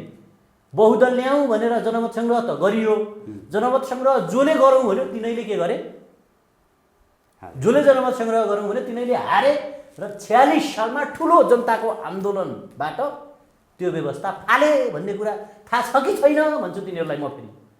त्यसकारण तर त्यो एउटा संवैधानिक पाटो हो, त्यसलाई नकार्न सकिँदैन भन्ने पनि आवाज सुने कि मैले। त्यो संवैधानिक पाटो त विभिन्न खाले पाटाहरू छन् क्या सर, मैले भन्नु खोजेको। तर एउटा आवाज नै सुन्नु, फेरि सामाजिक सञ्जालको कुरा उठायो भन्नुहुन्छ तपाईँले, जसरी राष्ट्रपति घानी चाहिँ भागेर विदेश गए नि, त्यस्तै गरी नेपालका राजा त भागेर काहीँ विदेशमा गएनन्, आफ्ना सम्पत्ति बोकेर गएनन्। तपाईँले भन्नुभयो 50 डलर 50 लाख डलर कि कति भन्नुभयो, त्यसरी आफ्नो सम्पत्ति लिएर उनी विदेश त भागेनन् भनेर आज त होइन राजा ज्ञानेन्द्रको पुरा कमल थापाले पनि धन्यवाद उहाँकै हुनुहुन्छ, राजा ल्याउनुपर्छ भन्नुहुन्छ अनि उहाँले भनिहाल्नुहुन्छ नि, अन्य व्यक्तिहरूले पनि त्यो त अब राजावादी, कमल थापा राजावादी नेता है फेरि हो, त्यो त उनले बुझ्नुभयो नि, उहाँ राजा त्यो खेमाको नेता हो, र त्यो विचार उहाँले राख्न पायो, त्यो विचारलाई हामीले वैचारिक खण्डन गर्ने। मेरो अब्जेक्सन मात्रै कहाँनिर हो भने, गणतान्त्रिक मान्छे हुँ भन्ने, दल खोल्ने होइन, मैले यी जो राजनीतिक दलका नेताहरू छन् नि, अनि उनीहरूले पनि त्यतातिर ढल्किने क्या मतका लागि। कमल थापा चाहिँ अलरेडी उही पहिलादेखि नै राप्रपा राजा भन्नुहुन्छ उहाँले आफ्ना एजेन्डा तर्क राख्न पाइयो त्यो तरिकाले होइन। तर अरू मान्छे चाहिँ नेता होइनन् भन्ने क्या। फेरि कहिले राजा भन्ने, कहिले गणतन्त्र भन्ने, कहिले लोकतन्त्र भन्ने, कहिले सङ्घीयता ठिक छ भन्ने, कहिले खारिज गरौँ भन्ने, ती मान्छे चाहिँ लिडर होइनन् क्या। तिनीहरू भनेका अवसरवादी, तपाईँको चाहिँ यो चमेरो हुन्छ नि, चमेरो हुनु। पहिला एउटा चमेरो थियो अरे क्या। चमेरो चाहिँ एकदम त्यो युद्ध भयो अरे जनावरहरूको, अनि जो बलियो भयो त्यतैतिर जान्थ्यो अरे। अनि दुइटै पक्षले पछि बेसरी त्यसलाई खेदेछन्, अनि त्यो दिउँसो लुक्नी होइन, दिउँसो अरू जनावर बाहिर हुन्छ नि त, अनि राति मात्रै उड्दै आउँथ्यो अरे क्या, राति कोही मार्दैन नि त। यस्तै हालत हुन्छ यिनीहरूको। अब कुरा कहाँनिर हो भने अब एकजना पूर्व नागरिक भइसकेको मान्छेलाई यो अनावश्यक विवादमा पनि म नल्याउँ भन्छु क्या। तर आज सार्वजनिक बहसको विषय बनेको भएर मैले मैले भनेको बहस डेभलपमेन्टको गरौँ न हो राज्य। ए बाबा यो देशमा विकास भएको कुरा कोही किन देख्दैन? विकास मैले एउटा कुरा तपाईँले ल त्यो कुरा उठाइहाल्नुभयो भने होइन, यो देशमा विकास नभएको कुरा किन कोही देख्दैनन् भने क्या नबुझेको कुरा क्या। म त चारैतिर अविकास देखिरहेको छु, चारैतिर बेरोजगार देखिरहेको छु, चारैतिर भ्रष्टाचार देखिरहेको छु, अनि त्यसो भन्नेहरूले यो कुरा किन देख्दैनन् भनाइयो क्या। कति युवा विदेशमा छन् तपाईँलाई पनि थाहा छ नि। उनीहरूले त त्यही कुरा भनिसके नि, राजाको पालामा त्यसरी 80 लाख युवाहरू विदेशी परेको थिएन, आज यो गणतन्त्रले चाहिँ विकृत बनायो भनिरहेको छ। रोजगारी चाहिँ कति थियो त्यो बेला? नेपालको पर क्यापिटा इन्कम कति थियो हेरौँ न तथ्याङ्क। र 2038 सालको जनगणना अनुसार नेपालको पर क्यापिटा इन्कम कति थियो, नेपालको औसत आयु कति थियो, नेपालको जिडिपी कति थियो, नेपालको वुमेन डेभलपमेन्ट इन्डेक्सको रेसियो कहाँनिर थियो, ह्याप्पिनेसको रेसियो कहाँनिर थियो, म्याटर्नल मोर्टालिटी रेट कति थियो, चाइल्ड मोर्टालिटी रेट कति थियो, निर्यात व्यापार कतिको थियो, आयात व्यापार कतिको थियो, हेरौँ न तथ्याङ्क त्यही पाइन्छ वेबसाइटमा। भने के भने भने के मान्छेको इन्टरभ्यू लिएर बस्नुहुन्छ तपाईँ? आज मैले एउटा नर्मल्ली कुरा क्या के मान्छे भन्दा पनि अब डक्टर जस्तो पिएचडी गरेका एउटा प्रबुद्ध कलाकार पिएचडीलाई नि रद्दीको टोकरीमा फालिदिनुहोस् क्या सर। अवसरवादी पिएचडी होल्डर हुन् तिनीहरू। ओके सर, जता खान पायो त्यतै ढल्किने। यो कुरालाई फेरि पनि कन्टिन्यू गरौँला। आजको लागि तपाईँलाई पनि लाइट भइसकेको छ, यहाँलाई धेरै धन्यवाद दिन चाहन्छु। अब देशका लागि हामी राति राति पनि बोल्यौँ भन्नु होला तपाईँ फेरि होइन। Thank you so much. बहस गर्नुपर्छ, छलफल गर्नुपर्छ। अलिकता तपाईँलाई मेरो आग्रह के हो भने तपाईँ विशुद्ध एउटा प्रोफेसनल भ्युज मेकर मात्रै नबन्नुहोस् है, मेरो आग्रह हो तपाईँलाई। मैले तपाईँलाई अफ द क्यामेरा पनि म भन्न सक्थेँ, तपाईँले मलाई अन द क्यामेरा नै भनिदिएँ। तपाईँको आजको आक्रामक जुन सोधाइ थियो नि, तारतम्यता नमिलेको सोधाइ थियो। हेर्नुहोस्, तपाईँलाई त्यस्तो लाग्यो होला। सिलसिलाबद्ध तरिकाले सोध्नुपर्छ कि कुनै पनि कुरा तपाईँकै अभिव्यक्तिहरूबाट निचोड बनाएर सोधेका प्रश्नहरू निकाल्ने भन्ने कुरा नि, सुन्नुहोस्, के निकाल्ने भन्ने कुरा नि, नौनी निकाल्ने कि ननिकाल्ने भन्ने कुरा मोही मोथ्ने मान्छेले कसरी मोथ्यो भन्नेमा भर पर्छ क्या। तपाईँसँगै गरिएका थुप्रै अन्तर्वार्ताहरूको सुन्नुहोस् है, तपाईँसँगै गरेका थुप्रै अन्तर्वार्ताहरूको निचोडको प्रश्न थियो है। तपाईँले भन्नुभएको छ टाउको काटेर फुटबल खेल्छु, म संसद भवन कब्जा गर्छु, म सिंहदरबारबाट थुतेर बाहिर निकाल्छु। सेकेन्ड पार्टमा मैले भनिनँ तपाईँलाई, अफगानिस्तानको केस सकिएपछि के केस गर्यो भने के भयो भने यिनीहरूमाथि हामी यो किसिमको व्यवहार गर्छौँ भने मैले पछि तपाईँलाई तपाईँले क्लज राखेर भन्नुभयो। मैले यति मात्रै भन्न खोजेको होइन। तपाईँ हामी जतिको एउटा परिवर्तनकामी युवाले हाम्रो अडियन्सलाई के दिने त भन्ने कुरा महत्त्वपूर्ण कुरा हो कि मैले के बोलेँ। होइन सुन्नु न, त्यसो भए देश डुब्यो, देश डुब्न लाग्यो, देश बेचे यी नेताहरूले भनेर किन भनिराख्ने त? किन तपाईँहरू बोलिराख्ने त? त्यसो भए किन बेच्यो पनि आजसम्म भएका छैन है। तपाईँले भने होइन देश बेच्यो, त्यो त त्यो बेचिसक्यो त। अनि त्यो बेच्यो अनि हामी सहेर बसिरहनु पर्ने। सुन्नुहोस् न, अनि सहेर बसिरहनु हामी गरिरहेछौँ। तपाईँले देख्नु बेच्यो तपाईँ भन्ने कति दिन गिरफ्तार गर्यो हामीलाई, कति दिन गर्यो थाहा छ नि तपाईँलाई? बोल्दा गर्नु पऱ्यो नि त। चुच्चे नक्साको कुरा उठि त्यहाँ छ, संसदमा विचाराधीन छ, प्रोसेस चाल्नु पऱ्यो। तिनले चाल्दैनन् भने हामी सत्तामा जान्छौँ, हामी चाल्छौँ। तिनीहरूकै लागि दबाब दिनु पर्यो। किन दबाब दिने? यसलाई अब खन दबाब दिने? हामी सत्ता खोज्न लाग्छौँ भन्दैछु नि त म। मैले भन्न खोजेको कुरा मात्रै कहाँनिर हो भने युवराजजीलाई हामीलाई धेरैले हेर्छन् क्या तपाईँको भिडियो, धेरै युवाले हेर्छन्, धेरै देश विदेशबाट हेर्छन् क्या। हो त्यस्तो अडियन्स, त्यस्तो युवाहरूलाई हामीले के सिकाउने भन्ने मात्रै हो क्या होइन। एक घरमा एउटा तालिबान जन्म्यौ, यहाँ अब यहाँ हिन्दूमाथि चाहिँ यहाँ हिन्दू मारिसक्यो, या क्रिस्चियनलाई काट, बुद्धिस्टलाई काट भन्ने मान्छेको इन्टरभ्यू लिएर भ्युज बढाउने काम चाहिँ नगर्नुहोस्। राम्रो मेसेज बढाउनको लागि मात्रै तपाईँले जोड्न खोजेको कुरा के हो भने अहिले तपाईँले के भन्नुभयो भने हिन्दू अतिवादीहरू मौलाए, हिन्दूहरू मान्छे काट्नु भन्न थाल्थ्यो, गलत धर्मको भनेका छन् व्याख्या सर, मैले तपाईँले के के भने भनेको? आजसम्म हाम्रो कुनै पनि नेपालको हिन्दूवादीले हिन्दू धर्म मान्ने मान्छेले कसैलाई पनि गएर काटेको छैन, धर्मको नाममा कसैमाथि पनि आक्रमण गरेको छैन।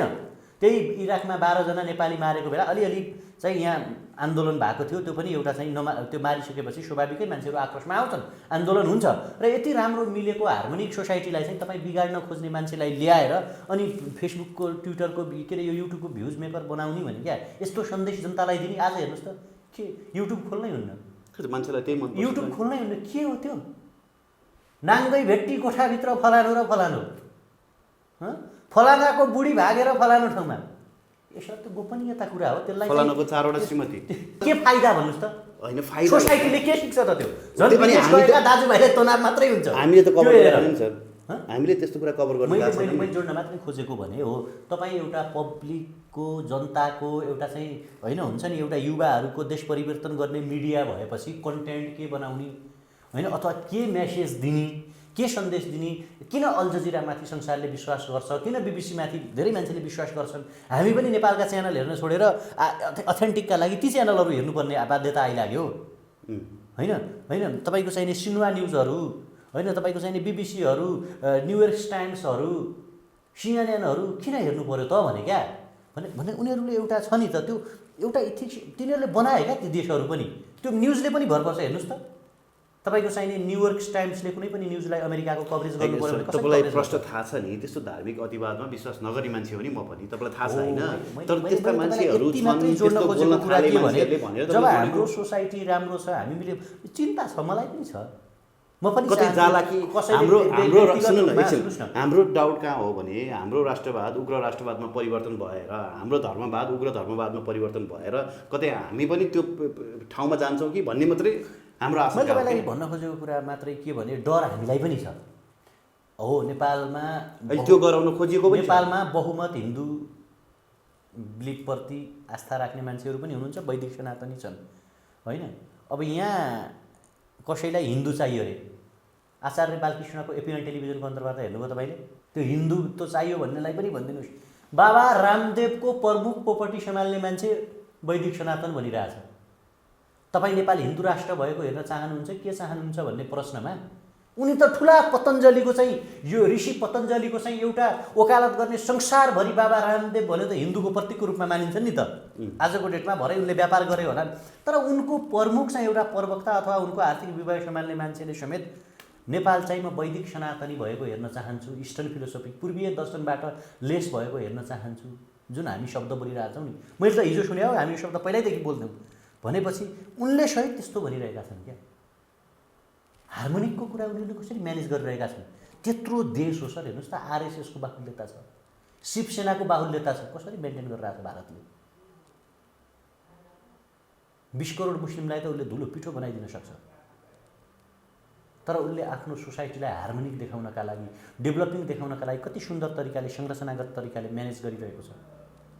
अनि तपाईँ चाहिँ होइन उनी त्यस्ता देशका इक्जाम्पल पढ्ने मान्छे तपाईँले होइन, सोसियल डिसअर्डर गर्ने सोसाइटीमा पुरै चाहिँ तपाईँको चाहिँ तहस नहस बनाउने किसिमका स्ट्याटस लेख्ने मान्छेहरू, त्यस्ता अभिव्यक्ति दिने मान्छेहरूको हवाला दिँदै फलानाले यस्तो भन्यो भनेर इन्टरभ्यू लिने, अनि त्यसका इन्टरभ्यू तपाईँ पोस्ट गर्ने, अनि त्यो मान्छेलाई मलाई रिकमेन्डेसन गर्ने। तपाईँको धारणा के छ भनेर सोध्नु परेन मैले? त्यस्ता मान्छेहरूले धारणा रहन्छ कुन तिनीहरू? यो सोसाइटीलाई बिगाड्ने के अधिकार छ तिनीहरूलाई? मैले किन बारम्बार कोमल थापालाई हिन्दू धर्म मासेको भन्छु? लाग्छ नि हामी तपाईँको चाहिँ सिन्धु घाटीको सभ्यताबाट डेभलप भएका मान्छे, आउनुहोस् न बहस गरौँ न। हाम्रो सभ्यता कुन हो? हाम्रा 4 वेदले के भन्छ? हाम्रो गीताले के भन्छ? भागवत गीताले के भन्छ? रामायणले के भन्छ? महाभारतले के भन्छ? षड्दर्शनले के भन्छ? कुरानले के भन्छ? त्रिपिटकले के भन्छ? धम्माले के भन्छ? गुम्बाहरूले के भन्छन्? के हो हिन्दू धर्म? संसारमा कति % हिन्दू धर्म छन्? के हो आरएसएस? के हो शिवसेना? के थियो तपाईँको चाहिने तत्कालीन मोहम्मद जिन्ना र महात्मा गान्धी बिचको लडाइँ, जसको परिणामस्वरूप पाकिस्तान बङ्गलादेश र भारत छुट्टिनु पर्यो? किन चाहिँ बाबा रामदेवहरूले चाहिँ तपाईँको चाहिने हिन्दू धर्म भारतलाई बनाएनन्? किन चाहिँ तपाईँको चाहिने के अरे साई बाबाहरूले बनाएनन्? किन ओशोले चाहिँ बनाएनन्? किन चाहिँ नेपालका चाहिँ के अरे तपाईँका चाहिने अहिलेका के अरे एउटा के थिए, म ठ्याक्कै नाम बिर्सेँ, एउटा हुनुहुन्छ नि आर्ट अफ द लिभिङ टाइपको एउटा, तिनीहरू किन भन्दैनन्? उनीहरू किन चाहियो भन्दैनन्? अनि यी पोलिटिक्स गर्ने मान्छेहरूले किन त्यो भनिरहेछन्? बहस त्यो सिराबाट गराउनुहोस् क्या युवराजजी। तपाईँ भनिरहेछ नि त, भन्नुहोस्, तपाईँ भन्नुहोस् न, जनताले भनिरहेछ नि त। तपाईँ जो मान्छे यो चेयरमा आउँछ सोध्नुहोस्, त पोलिटिसियन होस् भन्नुहोस् उसलाई, त पोलिटिसियन होस् सोध्नुहोस् न उसलाई राम्रोसँग। पोलिटिसियन होस् भने त नेपालमा गरिबी देख्दैनस्, नेपालमा भ्रष्टाचार देख्दैनस्, नेपालमा व्यभिचार देख्दैनस्, नेपालमा अन्याय देख्दैनस्, नेपालका बेरोजगार युवाहरू देख्दैनस्, नेपालमा भ्रष्टाचार देख्दैनस्। उनीहरूले प्रश्न भनेको छ नि मिलेको सोसाइटीलाई हो। मैले भने म अझ पनि तपाईँलाई भन्छु, जबरजस्त तरिकाले यदि कोही पैसा तिरेर पैसा दिएर धर्म परिवर्तन गर्न लगाउँछ भने त्यसलाई कारबाही म पनि गर्छु, चाहे त्यो क्रिस्चियन होस्, चाहे हिन्दू होस्, चाहे कोही होस्। हाम्रो आफ्नो धर्म छ, धर्म व्यक्तिको हुन्छ क्या सर। मलाई पनि त माया छ नि त, म त्यो परिवारमा हुर्केको मान्छे। तर मैले चाहिँ म ह्यान्डसम छु, म राम्रो छु भन्दै गर्दा तपाईँ नराम्रो हुनुहुन्छ युवराजजी भन्न मिल्छ? मैले मिल्छ कि मिल्दैन भन्नु न? मलाई मेरो अधिकार चाहियो भन्दाखेरि तपाईँको अधिकार हनन गराउनु मिल्छ? म आफू अधिकार खोज्ने, म आफू लिबरल हुन खोज्ने, म आफू फ्रिडम हुन खोज्ने, अरूमाथि मैले दमन गर्ने? कसैले मेरो अधिकार हनन गर्न आउँछ भने, कसैले ममाथि आक्रमण गर्न आउँछ भने, कसैले मेरो घर लुट्न आउँछ भने म प्रतिकार गर्छु, त्यो भन्नुपर्छ। हेमराजी यत्रा मान्छेले भनिरहेका छन् त, पत्राले भन्यो। रविन्द्र मिश्रले अस्ति भनेको, को रविन्द्र मिश्र भने? हु इज ही? रविन्द्र मिश्र, बालकृष्ण नेउपाने, को हुन्? के छ नेपाली सोसाइटीमा? को हुन् तिनीहरू? के योगदान छ नेपाली सोसाइटीमा तिनीहरूको? देश धर्मबाट विमुख भएर देशमा चाहिँ विदेशीको एजेन्डा धर्मनिरपेक्षता थोपरिएर राजसंस्था हटाएर देश बिग्रियो भनेको छ नि त। कस्तो भने के खाले राजनीति गर्न खोजेको भने क्या तिनीहरूले? जसले नाम भन्नुहुन्छ, केही पात्रको नाम तपाईँ उनीहरूले नपनि भने होला है। त्यो योगदानविहीन मान्छेहरू, अस्ताउन लागेका मान्छेहरू, फेलियर मान्छेहरू, महेश बस्नेत जीवनभर फेलियरहरू हुन् क्या यिनीहरू। अनि फेलियर आफ्नो ओन दर्शन नभएका मान्छेहरूसँग तपाईँ चाहिँ देशलाई दाज्ने? जनताको आवाज बोलेको हुँ। धर्म बेच्ने यिनीहरू हुन् भने क्या, हिन्दू धर्म बेचेर खाने यिनीहरू हुन्। असली हिन्दू धर्मावलम्बी तपाईँ र हामी हो क्या सर। माया हामीलाई छ, यिनीहरू त त्यसमा राजनीति गर्न खोजिरहेछन्, भोट ब्याङ्क बनाउन खोजिरहेका छन् हिन्दू धर्मलाई। धर्म भोट ब्याङ्क होइन क्या सर। डेभलपमेन्टका आधारहरू प्रस्तुत गरेर भोट कलेक्सन गर्ने। मैले भनिसकेँ अघि नै, नरेन्द्र मोदी आफै आरएसएसको प्रोडक्ट हुन्। किन भारतलाई भारतलाई चाहिँ पुरै चाहिँ तपाईँको चाहिँ सेकुलरिज्म कि धर्मनिरपेक्ष किन बनाएछ? किन हिन्दू राष्ट्र घोषणा गरेन? युपीमा योगी आदित्यनाथ छन्, त्यत्रा बाबाहरू छन्, संसारभरि योग चलाउँछन्, मनाउनु पर्थ्यो नि। अमेरिकामा पुरै क्रिस्चियन छन्, किन सेकुलरिज्म छ? किन धर्मनिरपेक्ष छ? चाइनामा बौद्धिस्टहरू कति छन्, किन धर्मनिरपेक्ष छ? रसियामा त्यस्तै इसाईहरू उनी के छन्, किन धर्मनिरपेक्ष छ? किन छ? बेलायत किन धर्मनिरपेक्ष? उनीहरू विकासको राजनीति गरिरहेछन्, उनीहरू चाहिँ अन्तरिक्षको राजनीति गरिरहेछन्, उनीहरू वर्ल्डको व्यापारको राजनीति गरिरहेछन्। बेकामेहरू, फेलियरहरू होइन? तपाईँ प्रश्न सोध्न जानुहोस् क्या तिनीहरूसँग। होइन, हाम्रा युवाहरू त्यही लयमा लागेका छन् नि। युवालाई भ्रममा पार्नु हुँदैन नि सर। तपाईँकै भिडियोमा कमेन्ट देख्नु भएको छ नि, अस्तिको भिडियोमा। धेरै युवाहरू निर्दोष छन् क्या। मैले भन्न खोजेको कुरा के हो भने, जसले धर्मलाई बेचे तिनीहरू नै अहिले चाहिँ धर्म चाहियो भनिरहेछन् के? हारेर पटक पटक राजनीतिमा हारेका मान्छे। 62-63 अगाडि धर्मै थियो नि त भने क्या मैले, थिएन र भने क्या सर। विकासको एजेन्डा चाहिँदो रहेछ नि त। धर्मले विकास हुने भयो त तालिबानले 1990मा अफगानिस्तान कब्जा गरेको थियो, त्यो देश त खतरा। आज 20-30 वर्ष 31 वर्षमा त त्यो त मलेसियाभन्दा अगाडि हुनु पर्थ्यो नि त त्यो देश त। प्यालेस्टाइन जोर्डनहरू किन लडिरहेछन्? ती देशहरू त खतरा हुनु पर्थ्यो नि त। अति धर्मको अति कुरा गरिरहेछन् तिनीहरूले। त्यसकारण म तपाईँलाई यति मात्रै भन्छु युवराजजी, मेरो हिन्दू धर्मले, म हिन्दू हुँ प्रष्ट रूपमा भन्छु, मेरो हिन्दू धर्मले कसैमाथि अन्याय र अत्याचार गरेको छैन। बुद्धिस्टमाथि पनि अन्याय अत्याचार गरेका छैन, नेपालका मुस्लिममाथि पनि अन्याय अत्याचार गरेका छैन, मेरो क्षेत्रफलभित्र मेरो देशको कुनै क्रिस्चियनमाथि पनि अन्याय अत्याचार गरेका छैन आजसम्म। त्यसकारण मेरो धर्ममाथि आक्षेप कसैले नलगाओस्। रियल कुरा हो। रविन्द्र मिश्रलाई मेरो धर्म हिन्दू धर्म भाड्ने अधिकार छैन। कमल थापाले 62-63मा साइन गरिसके, मानिसके। महेश बस्नेतले मानेर मन्त्री भइसके। बालकृष्ण नेउपानेहरू कति वर्षदेखि के नाम लिनुहुन्छ तपाईँहरू, कति वर्षदेखि लडिराख्नु भएको छ। अहिले लास्टमा केही नपायो भने त्यतातिर जानुभएको छ। होइन, असली हिन्दू हामी हो क्या सर। यिनीहरू त बेचेर खाएर हिन्दू धर्मको व्यापार गरेर रविन्द्र मिश्रले, कमल थापाले, महेश बस्नेतले यिनीहरूले हिन्दू धर्म बेचेर व्यापार गरेर अर्कालाई बुझाएर हिन्दू धर्मको व्यापार गरेकै भरमा जनताले यिनीहरूलाई चुनावमा हराएपछि फेरि हामी चाहिँ के गर्छौँ भनेर आउन मिल्छ? उबेला धर्म बेच्ने यिनीहरूले अहिले गफानी। ठिक छ सर, यो विषयमा अस्ति पनि कुरा गरिसकेका छौँ। टु बी कन्टिन्युड गर्दै यहाँलाई धन्यवाद दिन चाहन्छु फेरि पनि। शुभरात्रि, नमस्कार।